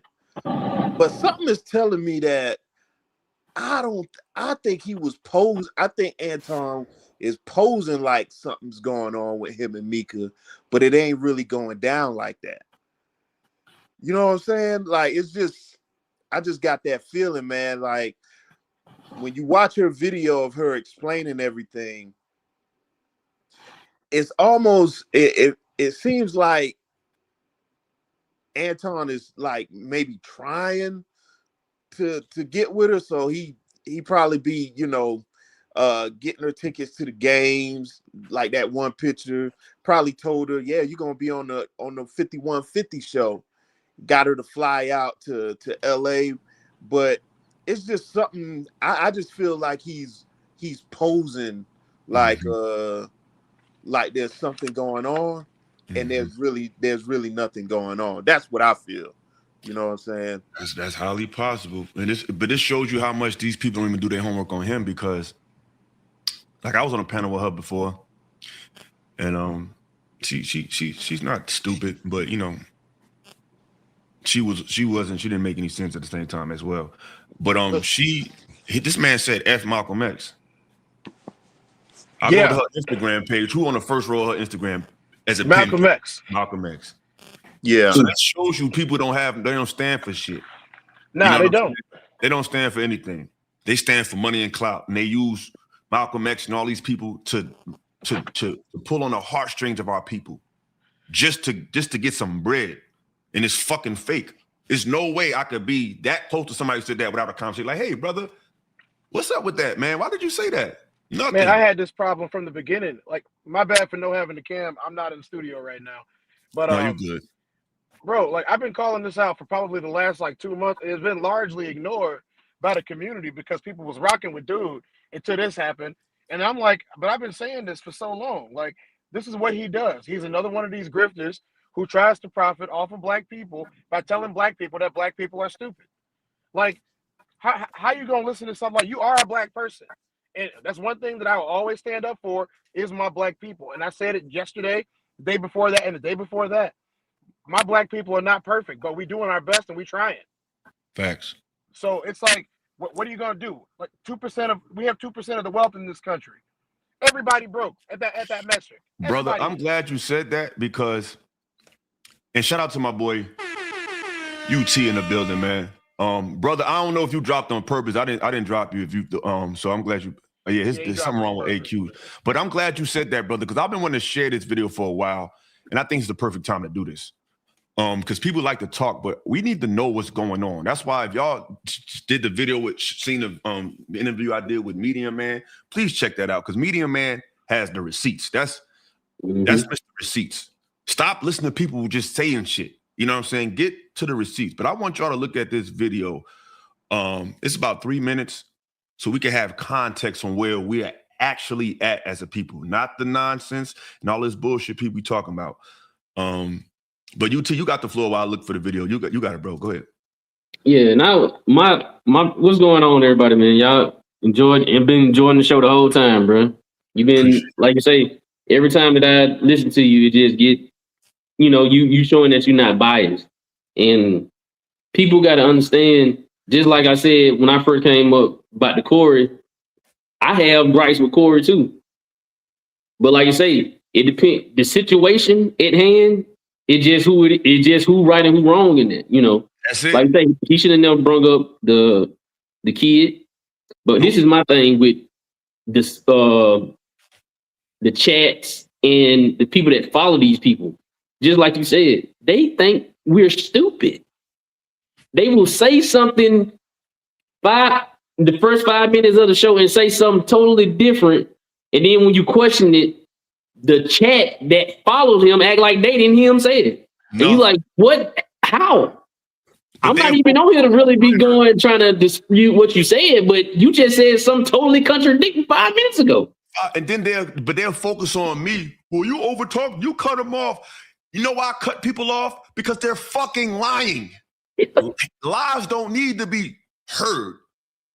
If you telling the truth, what the fuck I'm gonna cut you off for? I might respectfully interject, like, because you saying something that's getting me hyped up, like UT, you might say something that's so real, and now it just sparked me to add on to like, oh, UT, let me jump in there real quick. It's like you tag teaming me and I'm jumping in the fight. But if you just saying some dumb shit and some bullshit, I'm cutting you the fuck off to bring it back to the topic, because these niggas will have you all over the place talking about shit that ain't got nothing to do. No, I'm gonna mute your ass, bring it back to the topic, and keep you there. These motherfuckers are putting on performative. They're performing the conversation. These motherfuckers, yo, Rush the Buddha. I don't know. I know you be loud. Make sure your background is fucking quiet, man. Because last time you was up here, your background was crazy. So if you gonna pull up, man, make sure you got that background silence down. But before I bring him up, what's up, Tez? Appreciate that for pulling up.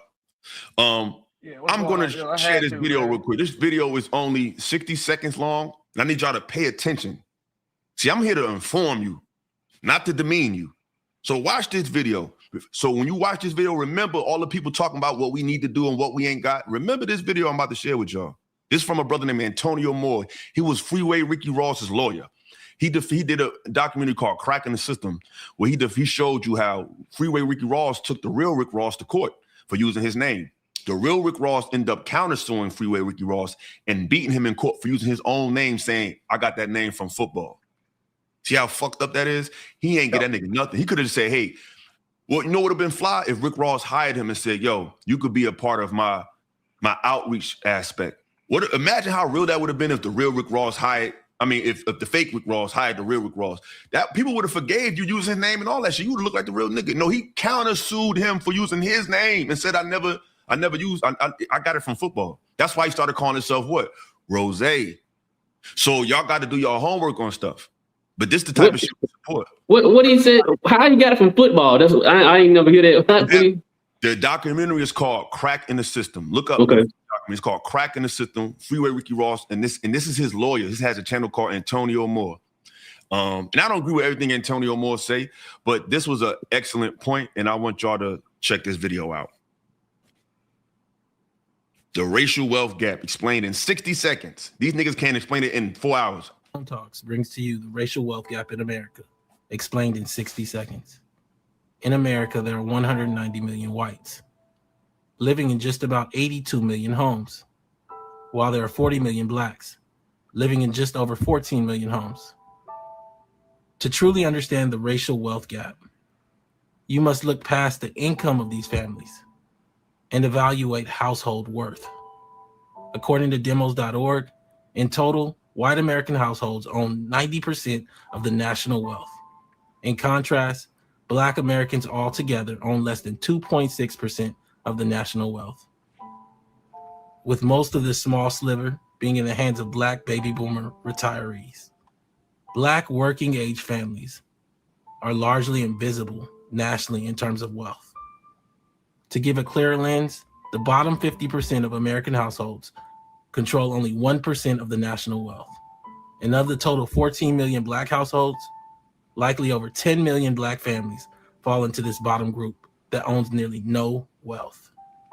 The racial wealth gap is real and it's growing. While 10%, or about 8 million white homes, are worth $1.4 million or more, according to Slate.com, when you deduct the family car, 50% of African American homes, or over 7 million Black families, are worth no more than $1,700. Subscribe to learn more at tonetalks.org.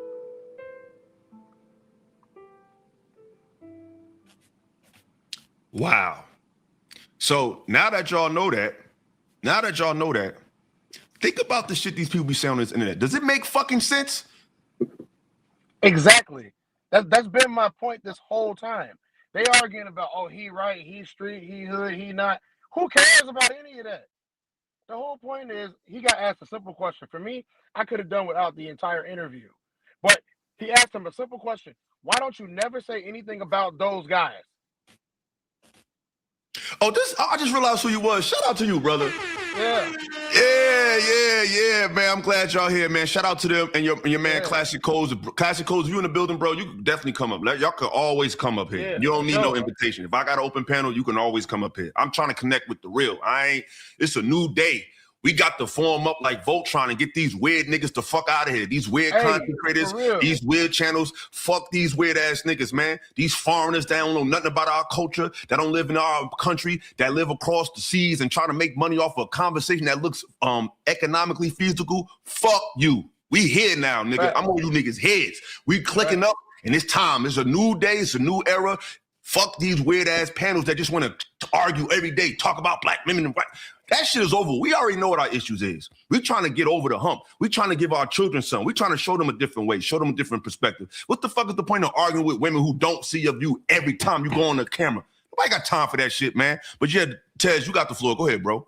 Yeah, man. Like you was in there with us the other day when we was talking about this. Yes. And it's like I crashed out because I feel so strongly about this. It's like, okay, we got black people without having money in a country where we the commerce.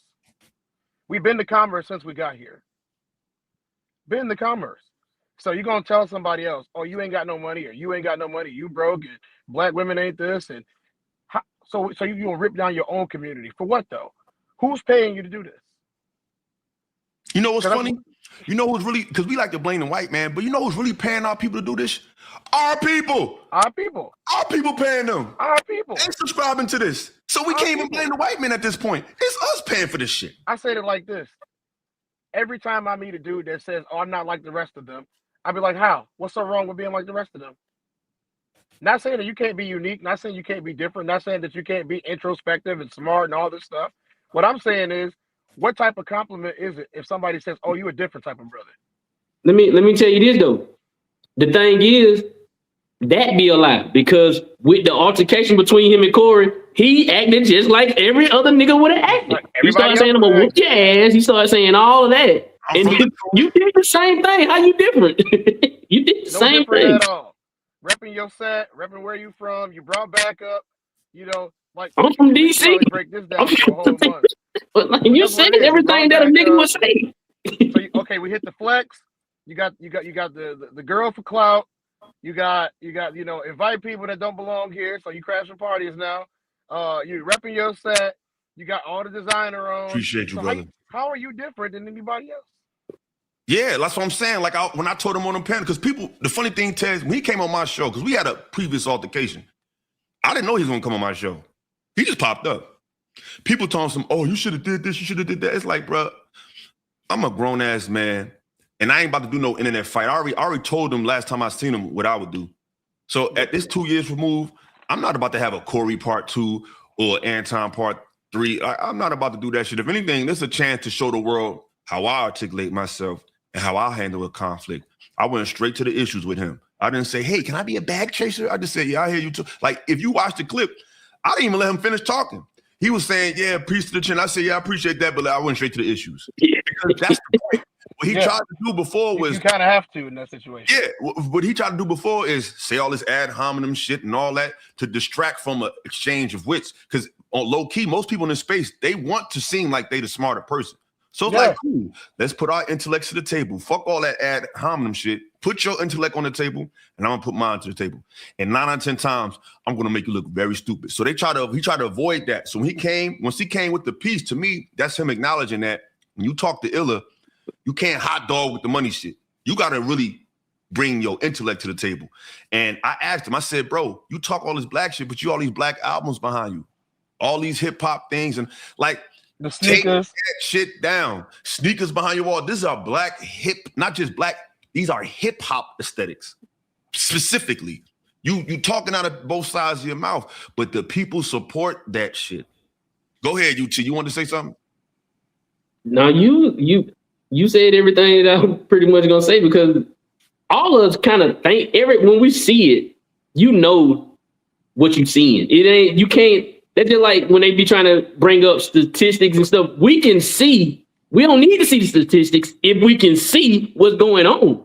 Like, I played that video because people act like I'm just talking out my ass. So it's like, y'all have to, you can't, even when it comes to the conversation about women, a lot of people, of course, we know the issues with our relationships, but I didn't need Kevin Samuels and Angry Man and Tommy Sotomayor to tell me that shit. When I seen them niggas pop on the internet, it was like a confirmation of what I already knew. And what I realized with a lot of these channels and these people in these chats, they don't have any discernment They just robotic, non-playable characters. Nigga, you ain't know these chicks was on some bullshit?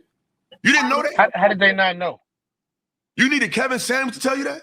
You needed fucking Tommy Sotomayor, whoever the fuck, to tell you what you see right next. Like, this let you know, people are not paying attention. Like I said, I think our people are great, but it's like y'all are not paying attention. Y'all not reading. Y'all not doing no homework. It's just a new era of black people that just, it's almost like they're like non-playable characters. It's a different thing out here. It's like, it's really weird. Show say that it was black people's fault that they were in slavery and that they were selling each other. So to educate the people that still believe that, there is no historical evidence with all of these records that was ever real. That is a tool, a WS tool that's used to get us to divide each other further, and to absolve them of what they did. There ain't no evidence of that. Oh, well, you know, these tribes were catching people and selling them. Here's my question, right? I'm gonna pose this question to both of y'all brothers right here. You know, I barely know you at all, Illa. I don't know you yet, UT. Nice to meet you. You too, I'm bro. gonna say this, and I'm gonna ask both of y'all this question. I want one of y'all to answer this, and both of y'all to answer this. If UT was gonna sell me Illa, and he looked like Illa, same skin tone, same dialect, same style, same culture, right? Why would I pay UT for Illa when I could just take you both for free? For free. You got to think about this. They came all the way from another continent to another continent, grabbed a bunch of people, hundreds, and left. They didn't have any manpower problems. They didn't have any firearm issues. They had none of those issues. They could have done what they wanted to do when they wanted to do it. They didn't have to pay anybody. So it makes no sense. Why would I pay for something that's going to be free? And not just that, brother, but people don't read, for one. So they don't understand the historical context. So what the European would do is, we see it in the streets. This block get money, that block get money. COINTELPRO, they was writing letters to the different factions of the Black Panther to make them beef. So it's like if I line you up to get robbed, but you end up getting killed. It's like, I didn't know you was gonna do all that. So when they would come and talk to the tribes would give out people that they had opposing beefs with. They didn't know they were selling them into cattle slavery. No idea. Because a lot of times when we would, like, I don't know if y'all watch, it's a documentary on Netflix talking about the Ottoman Empire and how they went against the Vlad the Impaler in I think it was the East Europe, Transylvania, and they was going at it. And when the Ottomans defeated the Transylvanians, they switched children. So he had to raise Vlad the Impaler. You get the word Dracula comes from Vlad the Impaler. He was a Romanian. That's what he was, Romanian. He was a Romanian prince. The word Dracula come from him because he used to drink fresh blood with meals and he would impale his victims. So the concept of Dracula comes from an actual person. That's why most of the time when they show Dracula, he's in Transylvania and all that shit. Even in the movie Dracula, they show him as his name was Vlad. They call him Vlad. Exactly. Vlad was raised under Ottoman Muslims because his father lost to them. So he was raised by the Ottomans, then he got older and took them to war. So what they would do back then is they didn't necessarily knew they was selling their people to slavery. They thought they were just lining them up to get played. They didn't know they was selling them into the slave trade. But these are tribes, but we sell each other out today. People act like, oh, that's why I'm not really crazy about, I understand the FBA. And it's certain content creators that's foreigners that make me understand exactly why we pissed off to them. But I'm not going to throw away a whole continent of people because of that. Nope. I'm not throwing Africa away. I'm not throwing. Go ahead. I'm gonna get out of here, bro. I'm gonna do a show myself with one of my homeboys about sports. So I'm gonna holler at y'all, man. Y'all be good, man. All right, shout out to UT for pulling up. Support that, brother. Support that, brother. Support that, brother. Yeah, so it's like they would just take advantage of a conflicts that we would have. But I'm not about to throw away the whole continent of Africa. Like, Africa is the youngest population in the world. Like, they are literally the future when it comes to technology, when it comes to education. Like, that's why so many countries are. They don't have a birth rate problem. And we trying to disconnect from them. It's time to wake up and mature and connect with those who want to work with us, wherever they at. But I don't see the benefit of Black Americans going at it with Africans. Like, that shit is the dumbest shit ever to me. Regardless of the fucked up people, because we sell each other out over here. Gangs sell each other out. Drug dealers sell each other out. Like we play each other all the time. Look at the snitching dynamic so in America. We got people that are willing to sell each other out for 2% of the total wealth. 2%. So you willing to sell each other out? The entire population is willing to sell each other out over 2% of the total wealth. And then when people tap into that total wealth, they want to shit on everybody else. Like that don't even. But this is what y'all be supporting. Gatekeeping people, man. Like gatekeeping people from knowledge, gatekeeping people from a brighter future, and it's like it makes me believe in the validity of Willie Lynch more every single day when I see stuff like it happening. Hold up real quick. AQ, if you want to come back without your camera, it's cool. Because if you tried to open your camera and it didn't work, it's all right. You can pull back up. But go ahead, brother Tez. You got it. Yeah, like the gatekeeping. What's up? I like that flag behind you. I love it. Gatekeeping is one of the biggest problems that we have in the community, right? Let me put you on something, but it's going to cost you this much to put you on something. That's ridiculous. Why you just not putting me on? You already tapped in. It didn't cost you nothing to put me on. It didn't cost you nothing to tell me about this. It's not going to cost you anything. If anything, you're going to make more because I know about it too. Unless it's some illegal lick, you know what I'm saying? Like, unless it's something lick, then yeah, we all should be fine. Exactly. And it's like, and it's funny because a lot of people that claim to know what time it is, they be gatekeeping. Like I don't know if you guys are familiar with, because I get my information from study.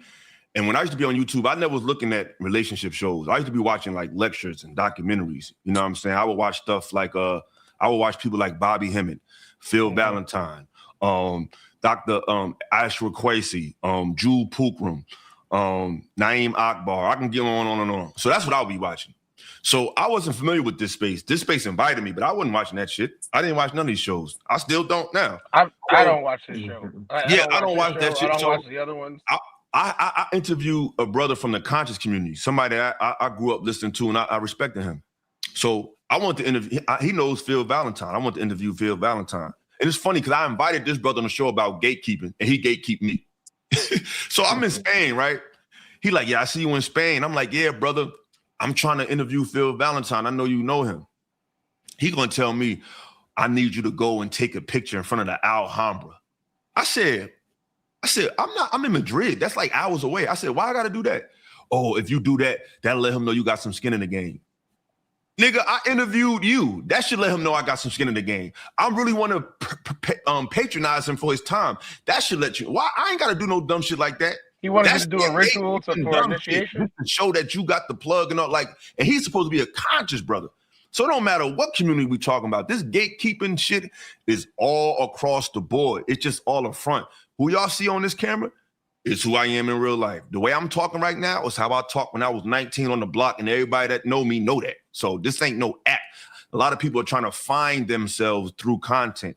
I found myself already, and I came and brought that person to content. I'm not trying to find my identity. Is the ill representative of Illinois for you? You said what? Is the ill representative of Illinois for you? No, I got the name ill because niggas thought my style was just ill, how I dress and how I rap. Okay. I used to rap. I'm from Jersey. But I got people, it's funny because I used to say, yo, if I was from Illinois, I would name my album like Illinois. Like, you know what I'm saying? Yeah, but no, I'm from Jersey, but I got people out there in Chicago. Shout out to the Chi. I love Chicago. Every time I come there, I got to get me some Harold's, you know what I'm saying? Next time you come to Chicago, come hang out with us. Yep. But we got a sister in the building. I would love to hear from her. I'm going to let y'all live with the not camming up, but I appreciate it if you could, because on the playback, it just looks better. So that's all. But sister, you got the floor, Shahida. You want to jump in there, sister? Yes, peace to the chat. Assalamu alaikum. Yeah, I'll definitely cam up next time. We kind of in the storm right now, so I'm kind of off guard a little bit, but I wanted to come up and just say a couple of things that I noticed. I don't know Anton personally or anything like that, but I used to kind of rock with him last year. Well, I say in 2024 during the election, just based off of some of the things that he was saying, you know, addressing what we're going through in our community, right? But I feel like as soon as 2025 hit, I just really noticed that he was just, he just exposed himself. I found that he's anti-Black. definitely anti-Black American. I question if he's even Black American, just based off of his stance of being against reparations. When I heard him say, when I listened to this man, I want to say some other words, but I'm not going to, because I want to respect your platform. But when I heard this man say, F your reparations, it's going to come out of my pockets, and it's going to make it inflation and make it increase, and just all these weird talking points that are just specifically white supremacist talking points. I said, this man is out of his mind. And anybody who listens to this man at this point, especially if you're a Black American, you just, there's no point. When someone shows themselves as having anti-Black American views, and you're supposed to be from our lineage, I mean, to me, that should just be like it's over with. You know what I'm saying? Like, I really don't understand the support. I do rock with Corey more, and I know some people may see that Corey has, or may say that Corey has views that are against Black women, but I beg to differ. I do feel like with the situation with Corey, I do see Corey's heart. Just over the years, I do feel like he cares about the Black community, our community.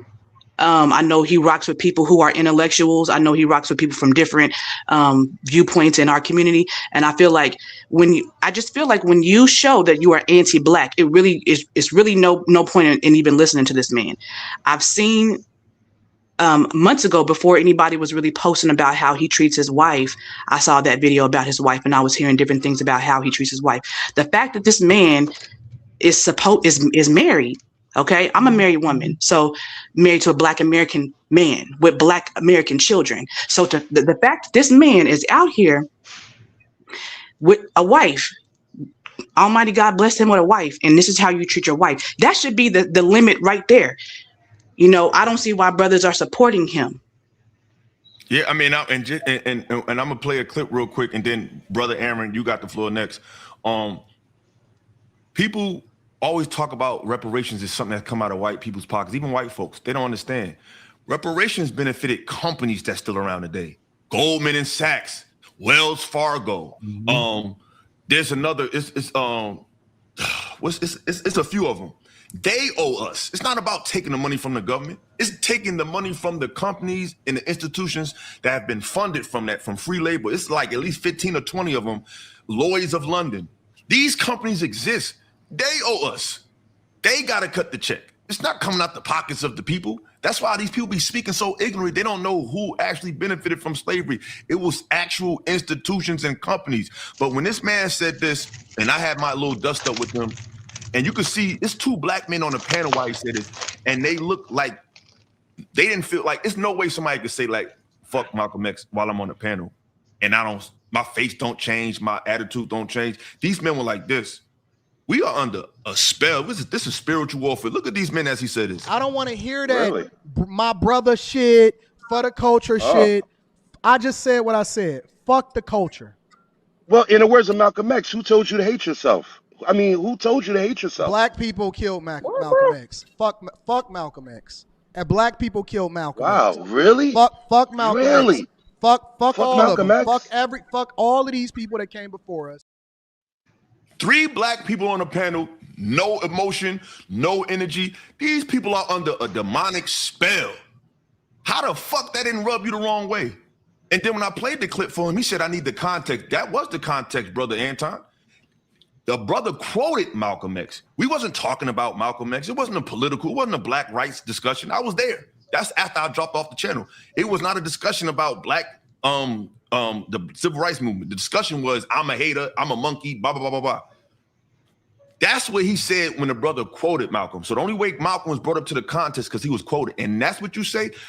What is the context where fuck Malcolm X will ever be received as a proper response? I never heard nobody say that of any race in my life. There is no context needed for you to say that. That shit caught him off guard because he looked absolutely ridiculous saying that. We got 371 people in the chat. Get them likes up, man. Support the channel. We ain't passing around no trash baskets. Stop playing. Donation. It's a donation. I thought it was a trash. Don't be hitting on me. It's not trash. It's not trash. But it's on you, Brother Aaron. Yeah, man, that's rough, but he ain't the only black YouTube content creator I've heard say "fuck Malcolm X."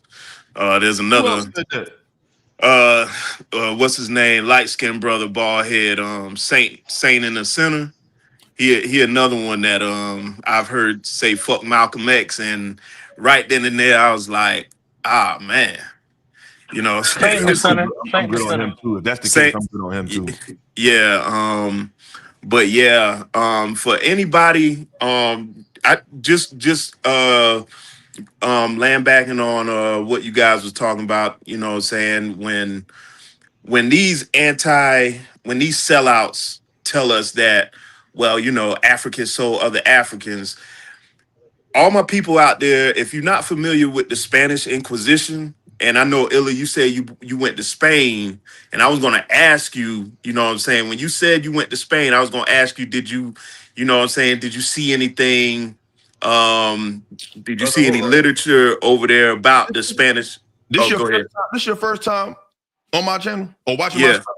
Yeah. Let me tell you who I am. Of course, I know about that. Yeah. I consider myself a Moor. I don't consider myself a black man, but I'm not gonna shit on black people because you only know what you know. Exactly. But that's what they call us. You know what I'm saying? But I believe we are Moors. But I don't impose that on people because it's not really a belief. I think the sound went out. The word, y'all can't hear me? Y'all can hear me? Yeah, I can't hear you. Yes, I can hear you. You might have to come back, refresh and come back, Aaron. Everybody go out and come back in? Yes, I'll let you back. Hold on, y'all. I want to read something because Aaron gave me a great segue because he's absolutely right. So hold on, I'm going to go get a book and I'll be right back.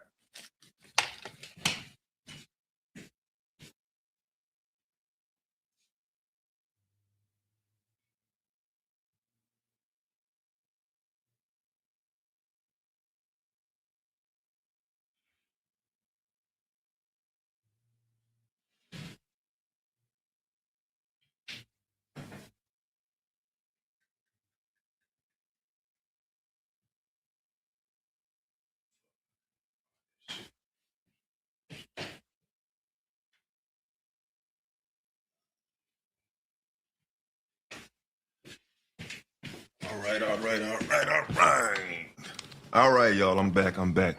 Here and so now. is Brother Aaron. So that's a great segue, Brother Aaron. And I read from this book often, and a lot of people be laughing. And it's called The Dogs of God. Columbus, the Inquisition, and the Defeat of the Moors. I'm gonna read this quick little excerpt to y'all because what he said is absolutely right. He said it has been suggested that the 3 most important years in American history, we in America, right? He said the 3 most important years in American history, not African, not Muslim, he said American, are 1492, 1776, and 1865. Of these 3 years, and we know how important America, 1776 and 1865 is to America. Those are the 2 most important years in America: Civil War and the independence. Freedom of slaves. He said of these 3 years, 1492 goes far beyond American history. It is pivotal as well in Spanish history, in Jewish and Arab history, in world and church history. Indeed, it is difficult to imagine another single year in the past millennium when so many significant strands of history came together and so changed the world in one swoop. The completion of the 500-year movement to conquer the Moors, the end of the 800-year reign of the glorious culture of Islamic Spain, the consolidation of the modern Spanish state, the sinister explosion of the Spanish Inquisition, the Spanish Renaissance in art and literature, the expulsion of the Jews, the discovery of the New World, and subsequent division of the world between Spanish and Portuguese spheres of influence. This man said when we fell out of power, the whole world changed in one moment. Hey, Illa, real quick. I don't mean to interrupt, but what we got to understand is the term Moors, the term Jews, back in that time, what they're talking about, it ain't talking about these Caucasians today. No. You know what I'm saying? And that's what people got to understand. Like, that Spanish Inquisition was really the start of our people being Saint Tomé Island, where that was really the first form of slavery. If you really want to be honest, when we're talking about the new the newest era of slavery after the, you know, the Arabs, you know, saying, and all them. And then the expulsion went to the west coast of Africa. Mm-hmm. You know what I'm saying? And so when people like Anton are telling us, well, you know, Africans sold other Africans, nah, that's not where it started. Mm-hmm. You know what I'm saying? But I just wanted to touch on that because I found when I started reading up on that, my jaw hit the ground. You know what I'm saying? Because it was something we never was taught that in American history. Never. In our schools and everything. And it's funny, right? Because one of the weirdest content creators in this space is literally from Spain. So the Spanish Inquisition is even happening still in this YouTube creator space. Motherfuckers Portuguese. Like, so it's like the spirit. And if you look at how they do their content, it's colonized type shit. Because this is what the colonizer do. He give you money. He think he own you. He help you. And then when you have a pushback on him, he fires you. He say, fuck out of here. That's how they act. So every single last one of them. And we see who going through that right now. Absolutely. It's a female. Absolutely. It's a female that's going through that right now, where she made a living. Candace made a living on talking down on us for a decade, and as soon as she had just a little bit of criticism for them, she was out. So look at the content creators who treat y'all like that. You disagree with them, they chop you off the collar, they mute you, they do all types of stupid shit. That's colonizer tactics. I won't drop nobody just because they disagree with me. I will drop you if you talk slick and disrespect me, because I will drop you in real life. So I'm not about to play them games. I don't even like talking tough for none of that shit. I'd rather have a conversation, and pushback is healthy when it's respectful. That's how information is relieved. Friction causes the spark. So if you got a opposite perspective than me, that dialogue opens new information up to the audience. So it's nothing wrong with objectivity, but we can't seem like we can't chew gum and walk at the same time. You know what I'm saying? When you was talking to Anton, when you allowed Anton to speak when he came on the platform, because that's the first time I ran into your channel. Mm-hmm. And like you said, it's not that you wanted just to interrupt, but if you would have let him keep going, he was just saying all kind of stuff that, you know what I'm saying, that you was like, wait a minute, nah, that ain't true. When it comes to that, you gotta interject when somebody's just saying, because they create a narrative of something that you didn't say. So let's just stick to the point. I never said that. I said you argued with me. He said, you said you agree with me. I said, no. I said, I agreed with an aspect of what you said. Me agreeing with you versus agreeing with that aspect, those are two different, totally different. That can take you down two different roads. That's like somebody saying, take a left on Cooper Avenue versus compared to Cooper Road. Cooper is the same, but the avenue is not the road. So those two different addresses. So no, like these are small little nuances that this space forgets because they want to see a show. They want to see people argue. They want to, and this is y'all. I'm glad that my audience is growing, because what y'all proving is that unlike these people tell me all the time, what up, Izzy? Unlike what people tell me, Izzy, I need you to cam up. You know how this shit go, but I'm I'm in the storm. I'm in the storm, black man. Okay. Shout out to Izzy. Peace. New York in the building. But they derailed the conversation, and it's like they try to say that this space is not about information. Y'all are proving that y'all do want information. It's totally about people in the chat right now. There is no $1 million subscribers on the screen, million subscriber people on the screen. These is regular everyday people, including Illustrative. I had a 9 to 5 just like y'all. So this prove y'all are proof. I shout out to everybody that's in the chat today because it's bigger than me. Y'all proving that there is space for these conversations. You can succeed talking about real shit. You can grow your show. So let's kill that notion right now. Man, that's one of the main things. One of the main things that irks me about the content creator space is not so much everyone just wanting to be viral, but the fact that they will seemingly sell their souls to do so. Like, you're not giving no information. None. If you're not giving information, if you're not encouraging, if you're not edifying, if you're not putting people on to the way that things are supposed to be, at least in your opinion, the way they should be. But if you're repeating, well, like me and Shahida said, if you're repeating hot button white supremacist ideals to black people and then trying to force feed them, well, look at me, I'm rich, so obviously what they must be talking about is right. That's not how we're supposed to do this. Yo, can I add this? I don't know how long this Go ahead, will Izzy. hold up real quick. Yo, peace to you, Illa, peace to the platform. Everybody up here, what's up, Kish Yardy? Peace, What's brother. What up? Hold on. And shout out to everybody else. Yo, I apologize. Salute to you. Salute to the platform. Yo, real quick, I sent that super chat because the truth is the reason why they didn't give that reaction is because a lot of those people that was on that platform at that time, they're not even from America. So they didn't have no cultural connection with El Haj, Malik Shabazz, anyway, Malcolm X, you know what I'm saying? Which is crazy, right? Yeah, because he spoke to the whole world. He didn't just speak to Black Americans. His message was for everybody. No doubt, but you understand how it goes when you don't have a cultural connection to things. A lot of times it's easy to dismiss it or to pass it off as just nothingness, right? And then to the point, man, yo, I literally pointed out that same thing 2 years ago, Ella, that you just said, and I caught hell in the space for it. And people basically tried to, crucify me for pointing that out. Like, yo, he's not a colonizer. He's not. And I'm like, yo, y'all are bugging. Y'all don't understand that the first place that so-called transatlantic slavery happened was in Portugal. And really what they did was they brought the royalty from the west coast of Africa to Portugal. And then they began to do this exchange. And literally it's pointed out in the Dahomey story of the woman bull crap. It's pointed out how they had a cultural exchange. And there was really a relationship there because the royalty in Benin and then in Portugal were family, and they were exchanging and that sort of nature. Pause. Excellent point. It's another thing people got to realize.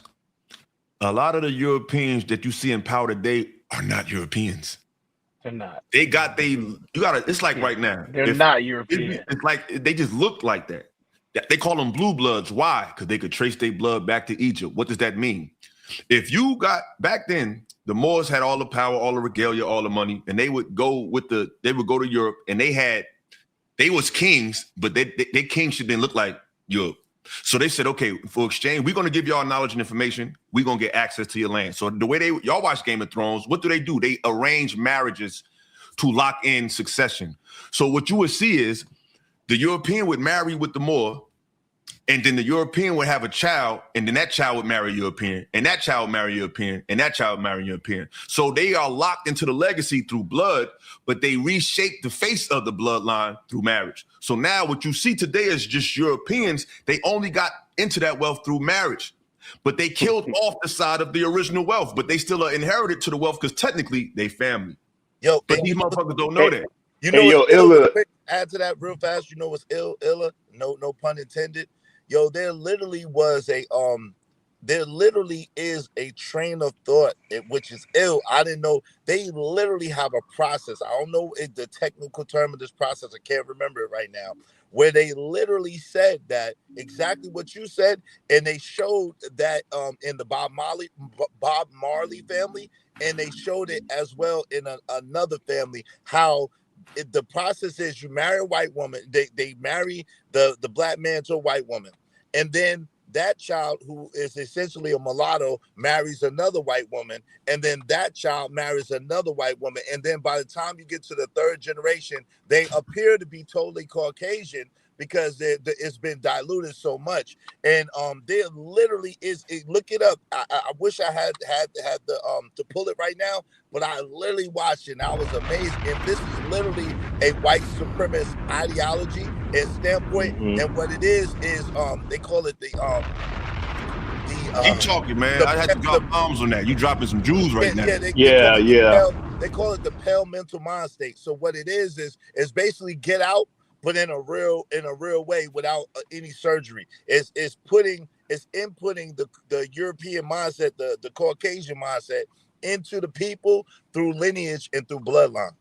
And that's that was thing they gotta realize. And I'm about to do super chats. So you could jump in there. I want David, the brother David, to jump in there. I know the name of it. It is called bronchiamento, is what you're referring to. Okay. You'll see this happen in both Russia and Germany, with the Romanovs, especially in Russia. If you guys haven't found that to be a treat yet, go check out Russian history and what's going on there. You'll find a lot of as they call them, blackamoors back then, Exactly. who actually ran Russia. So, Look at the And was that the transition from the Dark Ages? Was that transition? we're talking about this is as early as like 200 years ago or less. We're talking about the 1930s, the 1920s. Like, here's the thing about this, right? What people love to do, especially back before we had the internet, was take someone's entire history and then burn it down and tell the exact same stories to the populace, except you change the face of the people, who they were. Yeah. Russia, ethnic cleansing. 2 years ago, Putin decided that he was just going to open up libraries that haven't been open for 400 years. And guess what? Guess what they found in all of this ancient stuff? Black, all the dark-skinned black people. Yeah. So hold on, y'all. Hold on. Well, that's what I was. Oh, go ahead. Respectfully, 1 second. We got some super chats, and I want to acknowledge them real quick.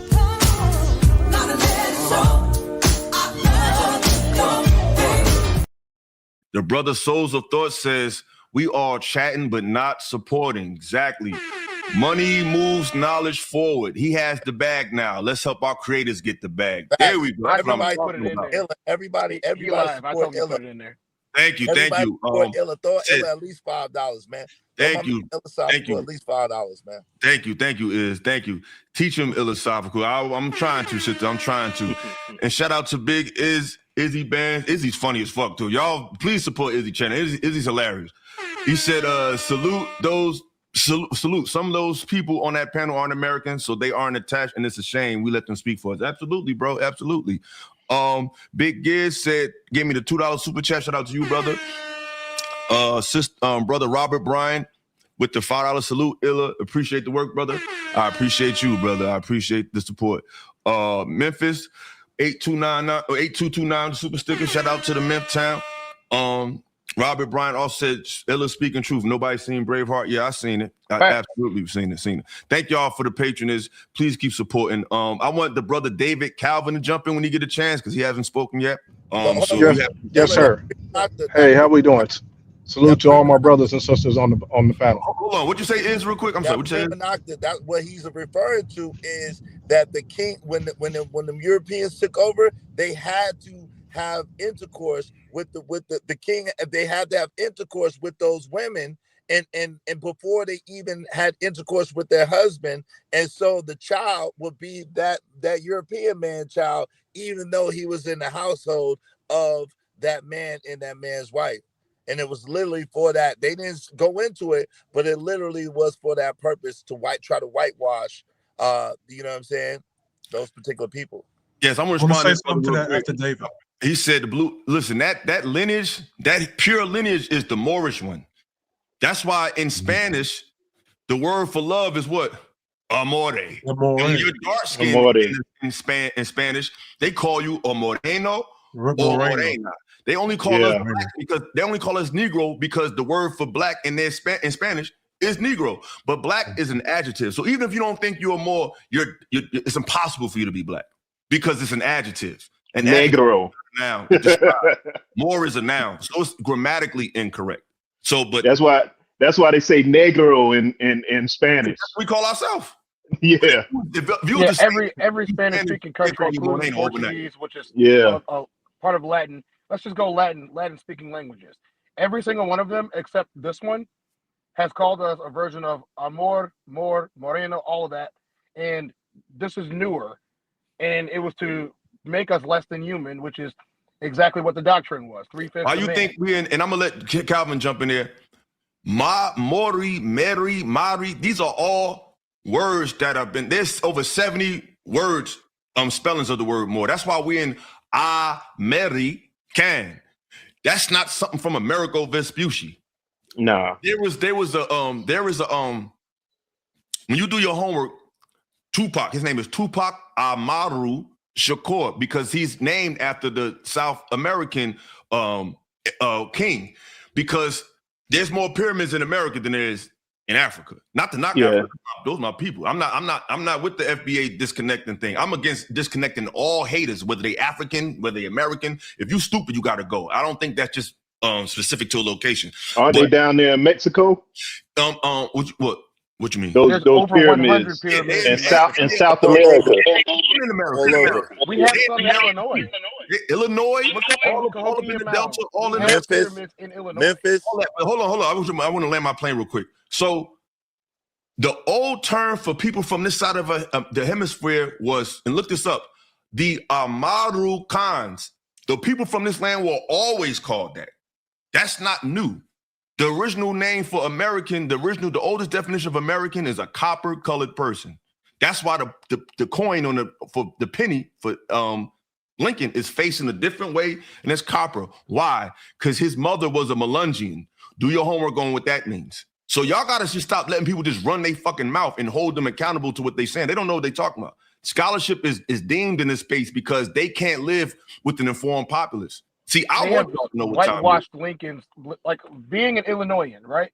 They have whitewashed Lincoln's legacy to make you think that Lincoln only wanted to free the quote unquote slaves because it's gonna hurt the South.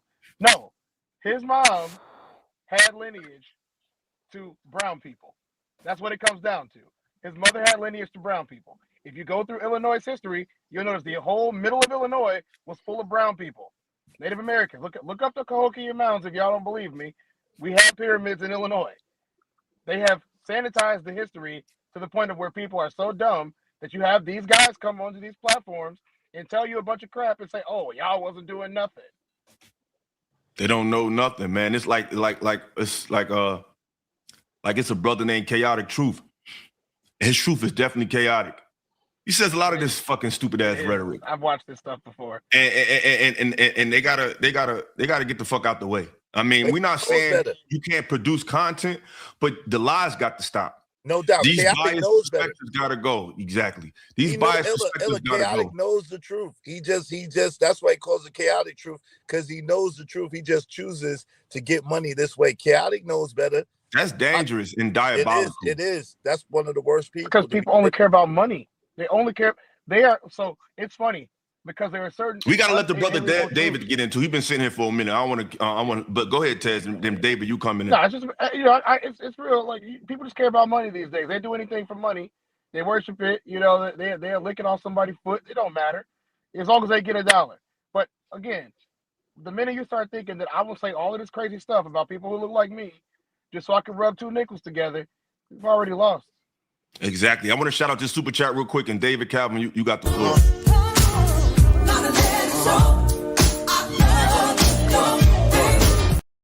The brother said the Moors would reproduce with many ethnicities in their harem to beget the current nobility presence in Europe and Asia. Think coat of arms. Exactly. Go watch the movie Godfather. They said it in there. Absolutely. Even in the first, if you look back, the Robin Hood movie that came out in the early 90s, Robin Hood, Prince of Thieves, with Morgan Freeman and Kevin Costner. His name was Azim. They said, what type of name is that? He said, Moorish. Mm-hmm. They would call us Moorish, or they would call us also Saracens. See, y'all don't know history, so when you look in history, you be looking for the word black, and you can't find yourself, because we had many names. Phoenician, that's you. Tartarian, that's you. Moor is just a word that brings it all in totality. So sons of David. We were many different tribes amongst each other. See, people be thinking, I'm a Cherokee. Yeah, you are. That's a tribal name. That's like if you're in a gang. I hate to use an example, but wait till they find out Syria was all dark-skinned people at first. Exactly. If you're in a gang, right? They all are Crips, but you got Rolling 60 Crip, you got 8-Track Gangster, you got Hoover, but collectively they Crips. You got Haitians, you got Nigerians, you got Americans, you got Tanzanians, you got all these different, you got Cherokee, Yamasee, Zulu. That's tribal. But collectively, you are Moors when dealing with other races. See, it's people got to know it's a time, like amongst yourselves, he's Tez, I'm Illa, but in society, I'm Eric Hutchins. Like there's a title and name for every place. It's a time and place for everything. But David Calvin, the floor is yours, brother. Welcome to the channel. Thank you, my brother. I appreciate it. Salute to all my brothers and sisters on the panel. No doubt. Much love. I listened to you a lot, Illa. I started following you after seeing you on different channels, man, and you're doing some great work. I just want to say that first of all. Yeah, man. The main example that we have to understand as people is that we were used as conjectures. You know what I'm saying? When we fell from grace, when we were the Moors and we taught civilization, Now we're being led by a civilization. And at this point in time, we're considered as followers because they never want us to return back to grace. Because they feel that the way they're leading this world through chaos and greed, that's the way the world should go. Because I look at it like this: slavery has implemented itself, but it has transformed into a different form, into money. We'll do anything and everything under the shade of money, under the government of money. And like even God said, you can only serve one master. Either you serve me or you serve man. So in slavery times, they physically bonded us. Now in modern times, they're monetarily bonded us. Like we got to have money. And I'm not saying, don't get me wrong, money is needed because we have to survive. But now money becomes our everything, because that's our only survival. If we take the money away from us, we feel like we're nothing. Such as has Antoine said in his argument with you, throwing insults because he doesn't have any knowledge of self, any knowledge of understanding beyond the money that he's made. That makes him the man that he is. Without the money, he is not a man. Facts. And I told him that. You know what I'm saying? So, I think I'm one of the first people who kind of brought that level of objectivity to him. And I think whether he ever admitted or not, that shit resonated with him. You know what I'm saying? Because he used to be on a show called Le Peef, and once we had that argument, he never came back. Not saying I kicked him out, but he hasn't been on that show since that conversation. So we could deny what I we look at it like this. You gotta look in the mirror at the end of the day and know what it is. Well, definitely. Well, I look at it like this, not to insult the brother, because I'm not in here. I'm not trying to belittle my image by insulting him. But at the same time, he looks like a uneducated Candace Owens, because Candace Owens made the same moves that he made, but on a bigger level.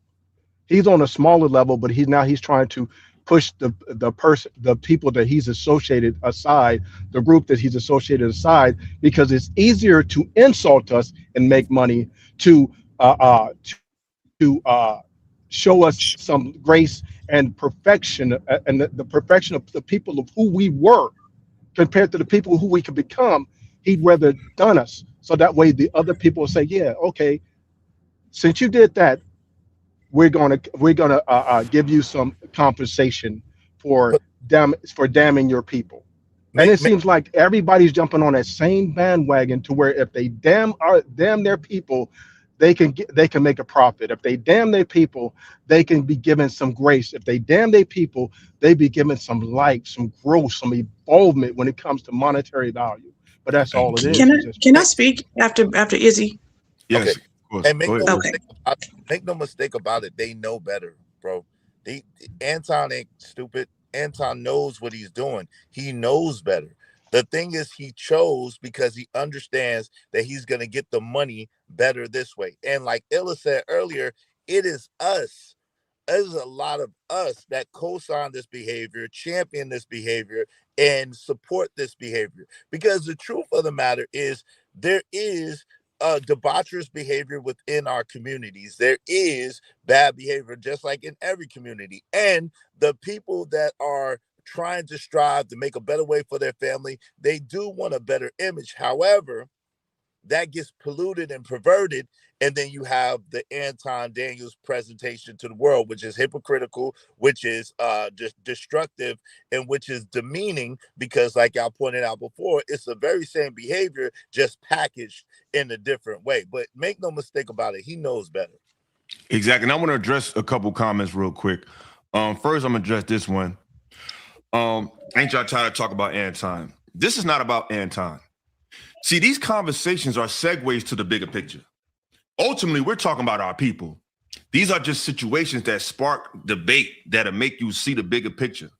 It's not about Anton or Corey. It's about our people and how we are easily swayed and we ignore things until it's in our face. And the way when certain polarizing situations happen, it shows you who is who based on their reasoning for defending one versus another. So it unlocks a deeper layer in the psychosis and the consciousness of our people. They are just the people that's used as avatars to spark a deeper conversation. You know what I'm saying? So it's not even about them, but even your responses shows you where you're at mentally. And I want to respond to one more comment. The brother said, wait, hold on, let me go up. He said, more means black. No, it doesn't. More is the noun. Black means more than more means black, because my beard is black. It doesn't match the skin on my face. Nobody I know is this color. So it's grammatically inaccurate, brother. It's not saying you should throw the word away. We can use it. But when it comes to legal and global recognition of a people, black will never work. It hasn't, and it never will, because in the Black's Law Dictionary, black means legally dead. It's called civil liter mortus, legally dead in the eyes of the law. You can scream and shout all you want, but black is no way you can be a black or a white person. These are adjectives, not noun. That's like saying green means gold. No, green can mean gold. It can mean vitality. It doesn't mean that it can represent that, depends on the situation. But we are not black people. We are literally brown people. So that mentality has to go, because there is no remedy in calling yourself a color. Name me one people in the entire world that goes by a color. When you show me that, then comment again. Can I share some, Illa? Yes, you can, brother. The way I see it is this: how it's looked at is that they told us who we are when we came to America. From the prime example of Toby, even though his name was Shaka Zulu, they're showing us that they can also not only rename us, recreate our history, but they can also redefine who we are. Yep. So we have to think about that. We got to let that marinate in our brain. These people are trying to define who we are. So who are we? That's the biggest question. Who are we? All right. Fact. I'm sorry. I don't want to interrupt. Yes, all of you are speaking facts. Illa, I'm definitely new to the channel. I appreciate your knowledge. I appreciate all of you knowledgeable brothers and sisters in the chat. I do want to say that we are the money. We are currency, right? But like, what is it saying? I'm not sure if it's from the Bible, but what is it? The love of money is not money, but the love of money is the root of all evil. People always quote that wrong. It's the love of money is the root of all evil. The love of money. And we are literally witnessing that right now, even in this instance with Anton, with Futon, or whatever you want to call him, because he literally changed his whole stance because of the love of money. And when you, not just specifically him, but period, I'm just using him as an example. Mm-hmm. I knew that he was going to become down, because I knew that he was going to have a downfall. I knew that in the summertime, because of the way he was moving and the things I had saw about him. I said, you know what, this is going to come out. And when you are unrighteous, when you are unloving, and when you are against your people, you are not favored by the Almighty. You're not. So his downfall, and this is for everybody who got this stamp. When you go against us as a people, and you go against your people, you demean us and all that, you're not gonna have nothing but I can't say certain words on YouTube, but you're not gonna have nothing but a demise, a downfall, because of that stance. Because even though we've been through everything that we've been through, we are a favored people. The Creator has raised us up. We are an example of greatness, even through everything that we've been through and how we are. We are an example to the whole world of greatness, our lineage. And we are tied to every major lineage that has done something amazing in the world, in history. Our lineage here, the people who have been here in this country before anyone else, we're tied to like the Moors, we're tied to the Israelites, we're tied to, and I'm a Muslim, so and I follow the Quran, and I have the knowledge of the lineage of the Ishmaelites, which are Muslim, which are their lineage related to the Jews, the original Hebrews, and the all the great lineages, Egypt, every great lineage that has done something, we have the ability to say, hey, that we actually have that bloodline. It can be connected. You know, so I'm never going to allow anti-blackness around me. We have too much. And so I'm so glad it's being exposed on this level. I knew it was going to happen like this because this is the time for exposure. And I'm so thankful that so many people are putting it out there. Illa, your platform is amazing. I hope I'm able to come back. But I'm so thankful. I'm thankful. It's a blessing. We're being blessed right now because you're waking people up. We're being blessed. We're having this conversation and it's spreading. He's being exposed and many people like him, they're being exposed. You're being shown all tools of white supremacy will be broken, period. Hey, sister, it's going to take some time, but I'm always bring this type of information. This ain't so key. I need y'all to keep the same support because I'm not about to keep talking about this for another 3 weeks. This is it. You know what I mean? This is it. There's other topics to talk about. I'm sure people are going to squeeze the juice out of this unless something crazy comes out. Because I feel like I'm just a journalist. You know what I'm saying? I'm just journaling things that are affecting us right now. So this is I'm not trying to build a platform off of this conversation. It's just something that's exposing the thought process of our people. Just like the vote a couple years ago. Based on who defended Trump and based on who defended what's the other guy? The white dude. Kamala.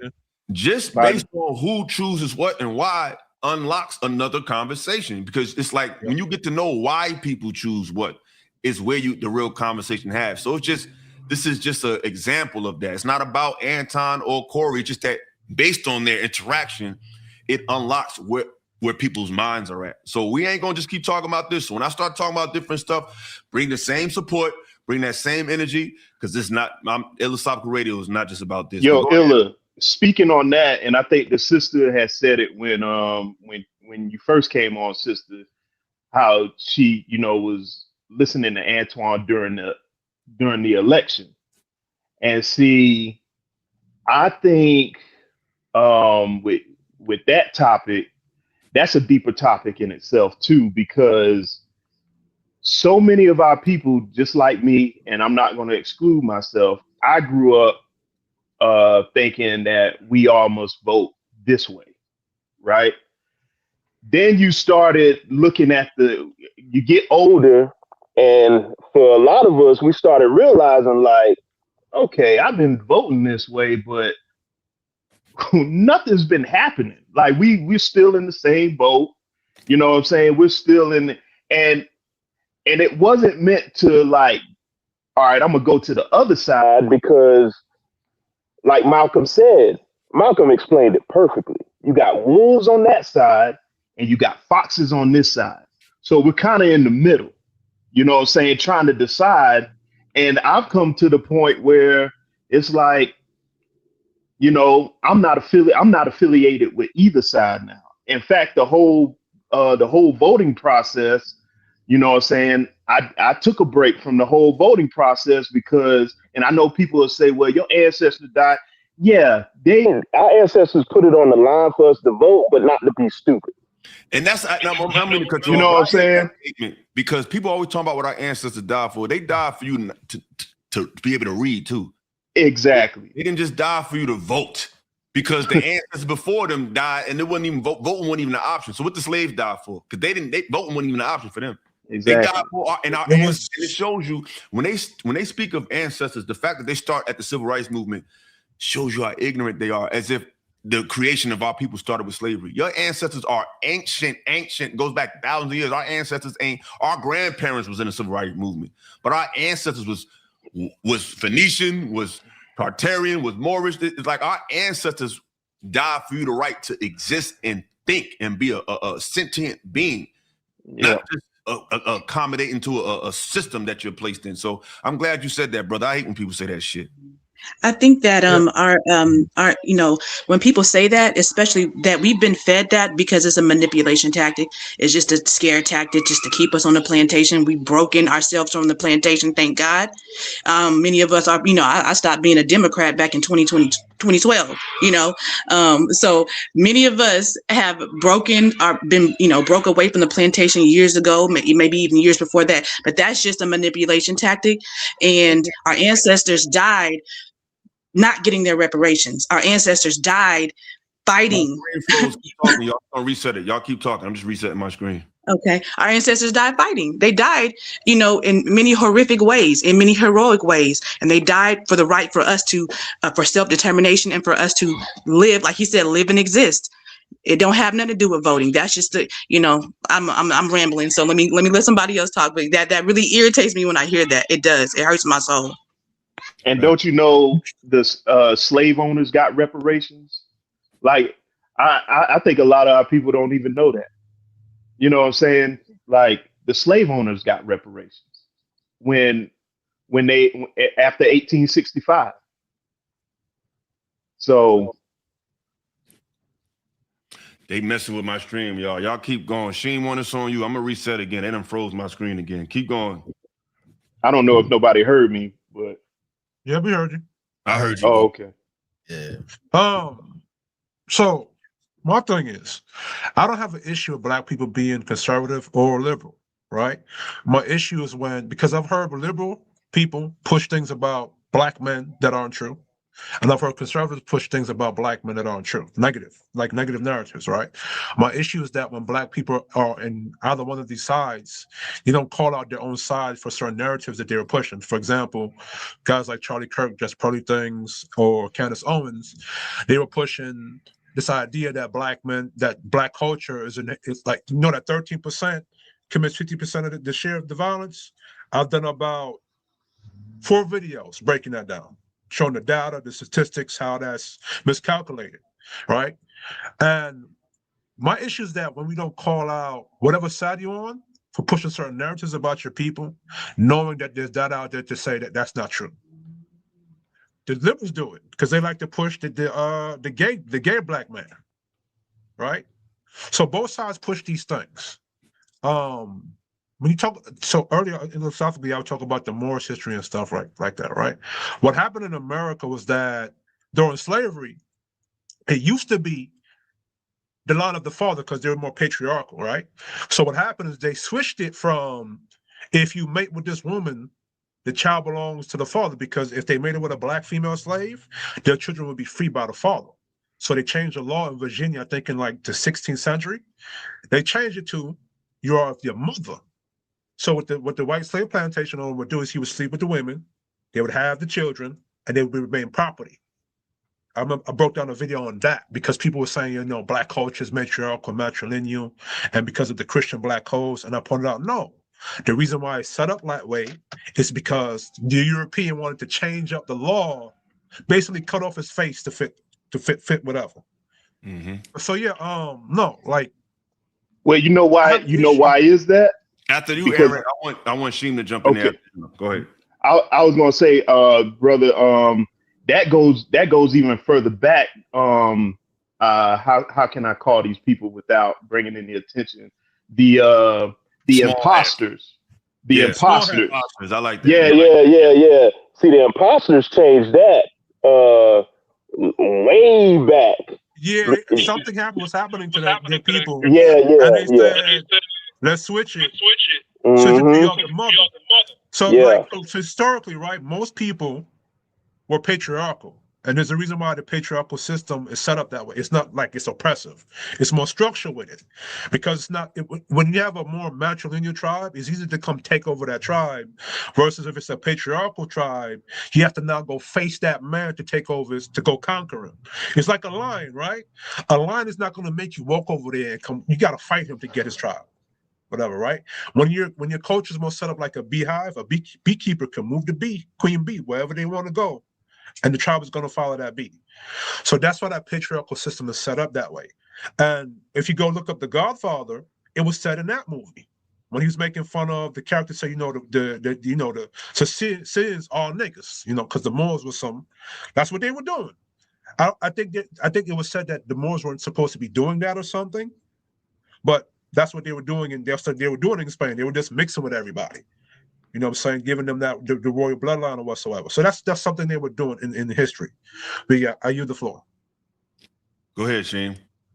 Man, I'm just listening right now, just getting the information from everybody. I just got one question. How do y'all feel about the tactics where they use laws of diluting people's bloodlines to take their lands from them and their rights when they send their women in to dilute the bloodlines? We was talking about that earlier. They was doing that from the beginning. You know what I'm saying? They did that from the very beginning. Call it ethnic cleansing. I'm catching up. That's why I'm catching up. That's why I'm saying being silent. They've been doing that from the very beginning. Well, if you look at it, they've been doing that to our celebrities as well. I mean, it goes down the line. Prime example, not to defend them, because if you did something wrong, you did something wrong, and that's just what it is. Mm-hmm. But you got to look at R. Kelly. He's been doing whatever he's doing for years. Mm-hmm. But then look at the Playboy Bunny guy. I don't quite remember his name. Hugh Hefner. He had youngsters running, young women of underage women running all through that mansion with celebrities. He had Brooke Shields butt naked in the Playboy. She was 12 years old. Exactly. But yet when they do it, right. But when they do it, it's just fashion and glamorous. But when we do it, it's a crime. You see what I'm saying? Yep. They always use us as the guinea pig for their plots and their schemes, and they've been doing it for years. I want to add something to that as well. The sister said something that I need to expound on, and that's as far as the dealing with the Democrats and the Republicans. Look at what's his name? The president before the current president. What's his name? Biden. Joe Biden. Yeah. He said, if you're not Black, you have to revote for Democrat. Now think about it. All throughout our history, when we fell from grace, they've been using us as their entertainment, whether it be jokes, whether it be basketball, football. They've all been using us as their entertainment because they know we are a high energy and high emotional people, that when we use our emotions to create our energy, we start slam dunking like Michael Jordan, or we like singing like Prince, or we sing like Michael Jackson, or dance the floor up like Michael Jackson or MC Hammer. The point of it is that they use us as a source of income because our energy is their source of income. Yes. No matter what we do, they make money off of what we do. And a man said this. Oh, go ahead. Well, sorry. No, go ahead. And a man said this, the one that owned I forgot what team he owned, but he said it to his girlfriend. His girlfriend recorded it. He said they're only it's because everything falls into play. He said that Clippers owner. Donna Sterling. And he said we're only used for a source of entertainment, whether it be singing, dancing, playing basketball, because we're a high energy source of people. But what he didn't tell you is that source is what brings income. That source is what brings revenue. You see what I'm saying? And so when you can play it on two different ways. You can play it to benefit it by entertainment, but you can also play on it like Anton doing, not to keep bringing him up, to where you shun on these people because you don't want to lift them up too much to make they seem like they're something. So at some point in time, you also have to dumb them down, and we'll also pay you for that. But the thing is, and I want to real quick. That energy you're talking about, that's the same energy that they're pleading and begging out in them streets in Minnesota right now. But our people are staying on code right now. You know what I'm saying? That same energy you're talking about, they need that in the protests up there. That's why you had that the Black Panther that fake yeah. You see how they came out? They're trying to pull all these tactics out to get us out there like that. But we're staying on code right now. And we hold up real quick. Can I add something real quick? Yeah. And that's the same energy that they use to propagate that Black Lives Matter. Oh, go ahead. Sorry. Okay. After you talk, I'm gonna let Izzy talk, and y'all can get your last words in, because I don't want to belabor the conversation, just drag it out for 7 hours. Oh, my fault. I'm sorry, y'all. I want to have the conversation, hit it, and let y'all enjoy y'all day. So we're gonna have one last round of last comments, and then I'm bid y'all to do. So the floor is yours, David. Then it's on Izzy. Go ahead. Well, like I was saying, that same energy was used to drag out that Black Lives Matter parade, to where everybody was jumping on that bandwagon. That bandwagon was a multi-million-dollar bandwagon, to where people was able to steal from that moment. And now they once again they make us look bad, because now they want to shun us for, yeah, well, let's see every time we try to promote their agenda, look, they steal from us, or they're stealing from the Americans. Every time we approach their agenda, it always goes bad. That's why you cannot trust these type of people. Yes, sir. Well, I just wanted to say this. Our superpower is our entertainment. And I think that we do ourselves a disservice. Can y'all hear me? Yes, sir. We good. Yeah, okay. Our superpower is our entertainment. I think we do ourselves a disservice by allowing people to attack the fact that we are masters of entertainment. You know what I'm saying? Our voices in singing, our skills on the court, our skills on the field, or whatever the case may be. The problem is we have to learn how to capitalize off of our own energy and off of our own superpower. And we have to be able to support each other. Now, we also have to hold the people with this superpower to task to properly represent us and to represent our ideologies or our beliefs. And if they don't, then we cannot support them. So that's really the thing. It's not trying to, and I see a lot of people get it twisted and they attack the gift instead of putting the priority in the proper place and saying, listen, it's how you use the gift. And if you're using the gift in order to propel the people, and if we are galvanizing behind that person. Facts. Can I add to that real quick? Of course you can. Absolutely. I want to expound with that, man. Great answer, Izzy, for sure. I think it's about influence. More or less, I think our biggest power is influence, because one thing they can't predict, and when I say they, y'all know what I'm talking about, they can't predict who God is going to get the influence in amongst our tribe.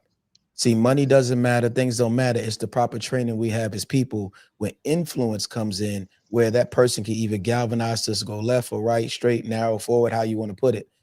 People only get attacked who are celebrities or people of power when they have influence over the people.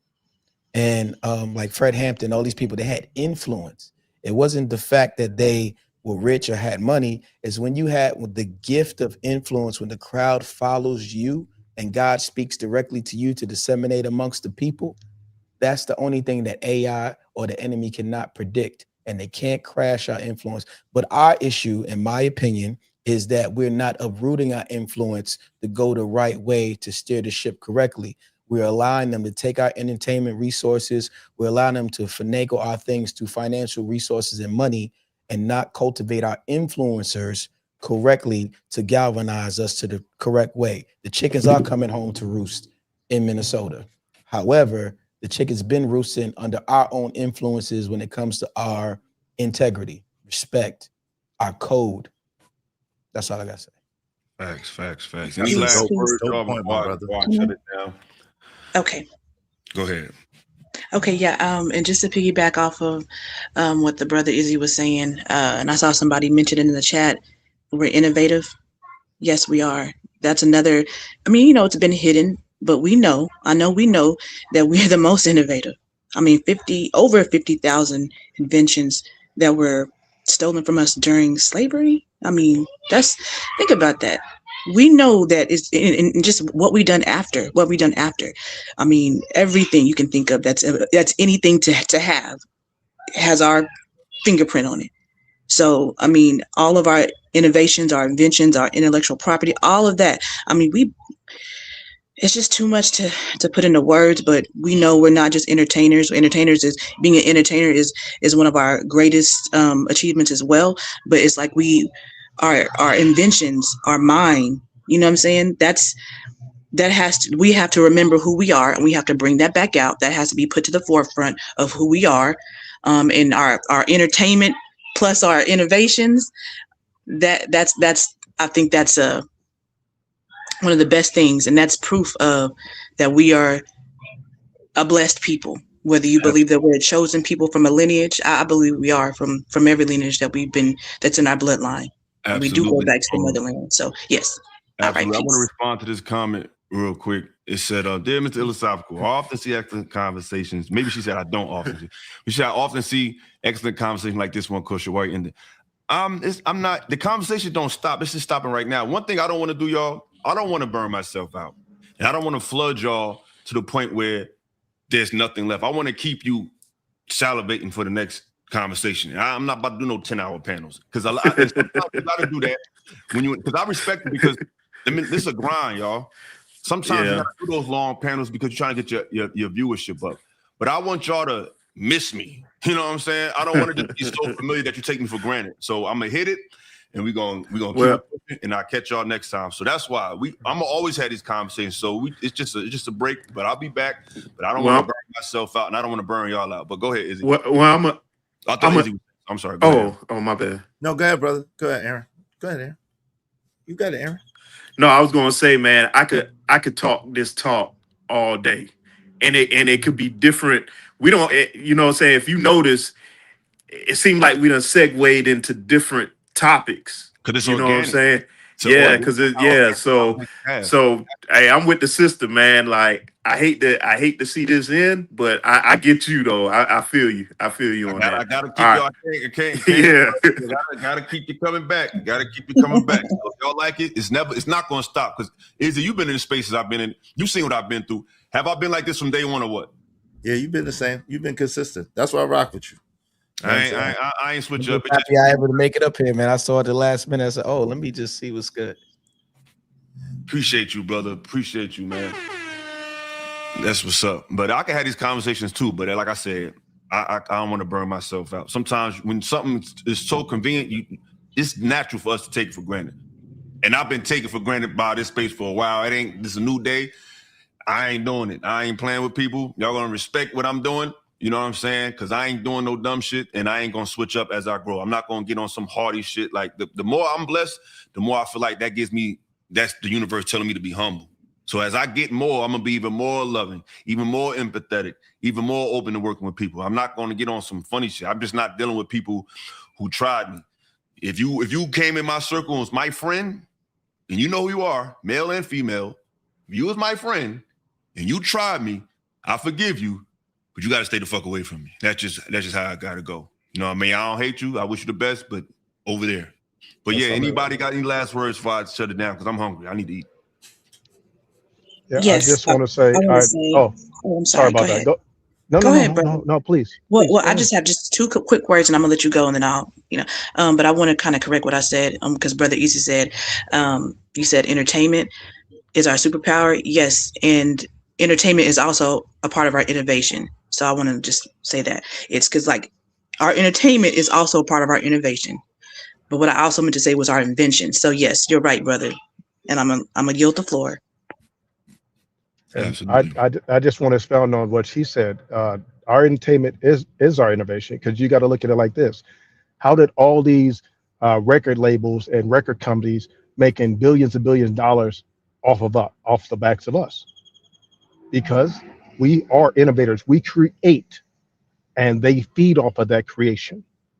That's what I want to add to that. But I just want to say this was a great show. The knowledge was infinite, and I love it. And if I'm welcome to come back, I'll be happy to come back. If you let on my channel, it's not a one-time thing. You can always come back. As long as you be respectful. You don't have to, and it's not an echo chamber. So I'm not letting you up here because you agree. You could disagree with me. You could say, well, I don't know about that. It's all good. But if I let you on, you can keep coming back. So this is not a one-time thing. It's all love, man. And I appreciate that. And I appreciate all the brothers from the different squares of this earth sharing your knowledge with me, because that's just what we need. We need to be able to share, understand, so we can move forward as a people. Yes. Appreciate it. Big shout out to Philosophical. I want to challenge everybody to look at the form of where entertainment came from, the word entertainment, to enter, entertain, and to mint people down, just break those words down. And I want to challenge us to say that we have a different connection from the creator of the universe to work the land. So for their entertainment, it's not really entertainment for us. It's something way deeper than that, in my opinion. This is something we're doing to work the land and grow it for sure. So peace and blessings. I'm Shane. If I get to see you in the YouTube streets, I'll say what's up. But other than that, man, I hope you have a great life and day. And support the content creators up here. Sheen One has a channel. He has amazing interviews, very enlightening, very informative. Soul Solutions Network. I got to get your link so I can add it to the chat. Izzy as well. Check his channel out. I'm gonna add y'all to the description when I finish, so you could be tagged in it. So yeah, man. Like if you got a channel, when you come up here, I'm gonna let you know. You can always share the stream too, bro. I ain't on no bullshit like that. So if I have another panel and you happen to come on, just share the part where you on. Like I don't have no problem with that. There's no problem. You know what I'm saying? Just show me a tag. But you can share it. Any last words, y'all, before I take it down? Yo, shout out to Illa, shout out to the channel, shout out to the chat. So some of y'all in the chat was saying something about Marcus Garvey. I get it, I'm a Jamaican nigga. Yeah, I don't like Jamaican niggas a lot lately. I'm gonna do a video on it, and I'm gonna put if I can, Illa, I'm gonna put if I can put my link in the channel, I'm gonna do the video looking at the information, no problem. And I'm gonna do a video on that. All right, so cool. But anyway, shout out to the panel, shout out to Izzy Bands.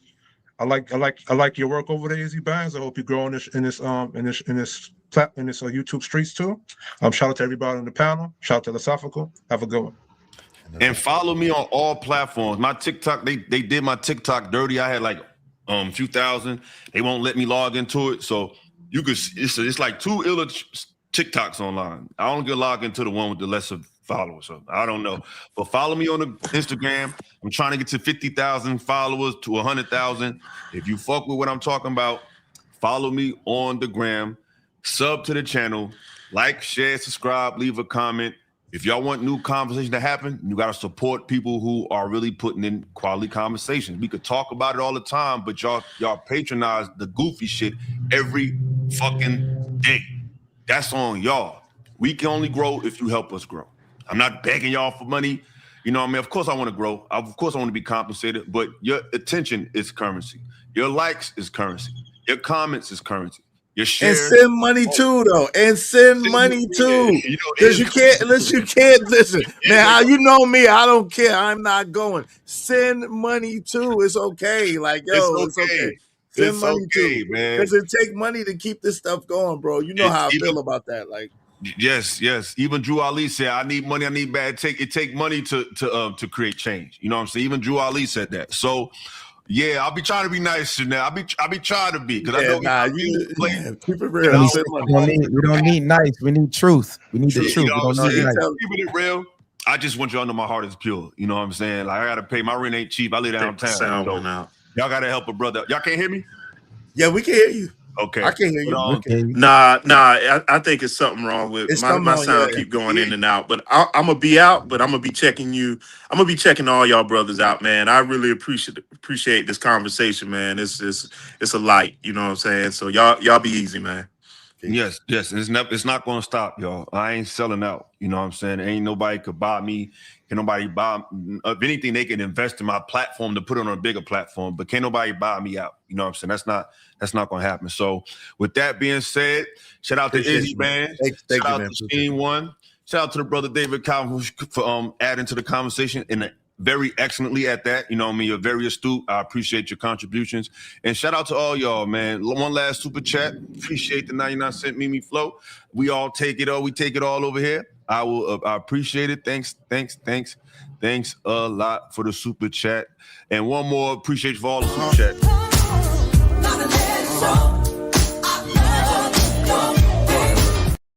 All right, y'all. With that being said, peace and love, y'all. Appreciate y'all. We are out. I might be doing an interview Monday. I'm still working out the schematics, but I'll be back with some more content. Y'all already know how it is. Set your notifications on. And like I said, follow me on Instagram. Hit me up on Facebook. Follow me on YouTube. Hit me on TikTok. I'm on all platforms. Peace and love. And we are out of here. Uno. I'm 10 toes. Hey, yo, the game got me mortified. So I focus on being fortified. Twisted shit encrypted and codified. Products of a simulation. First generation sufferers of overstimulation. My stipulation got me looking for some ventilation. I changed the station, ignoring Satan's invitation. No visitation for my brothers off solicitations. Incarcerations, it's called the Matrix. If life's a bitch, then she's a dominatrix. So death got to be your masculine presence. Opening his arms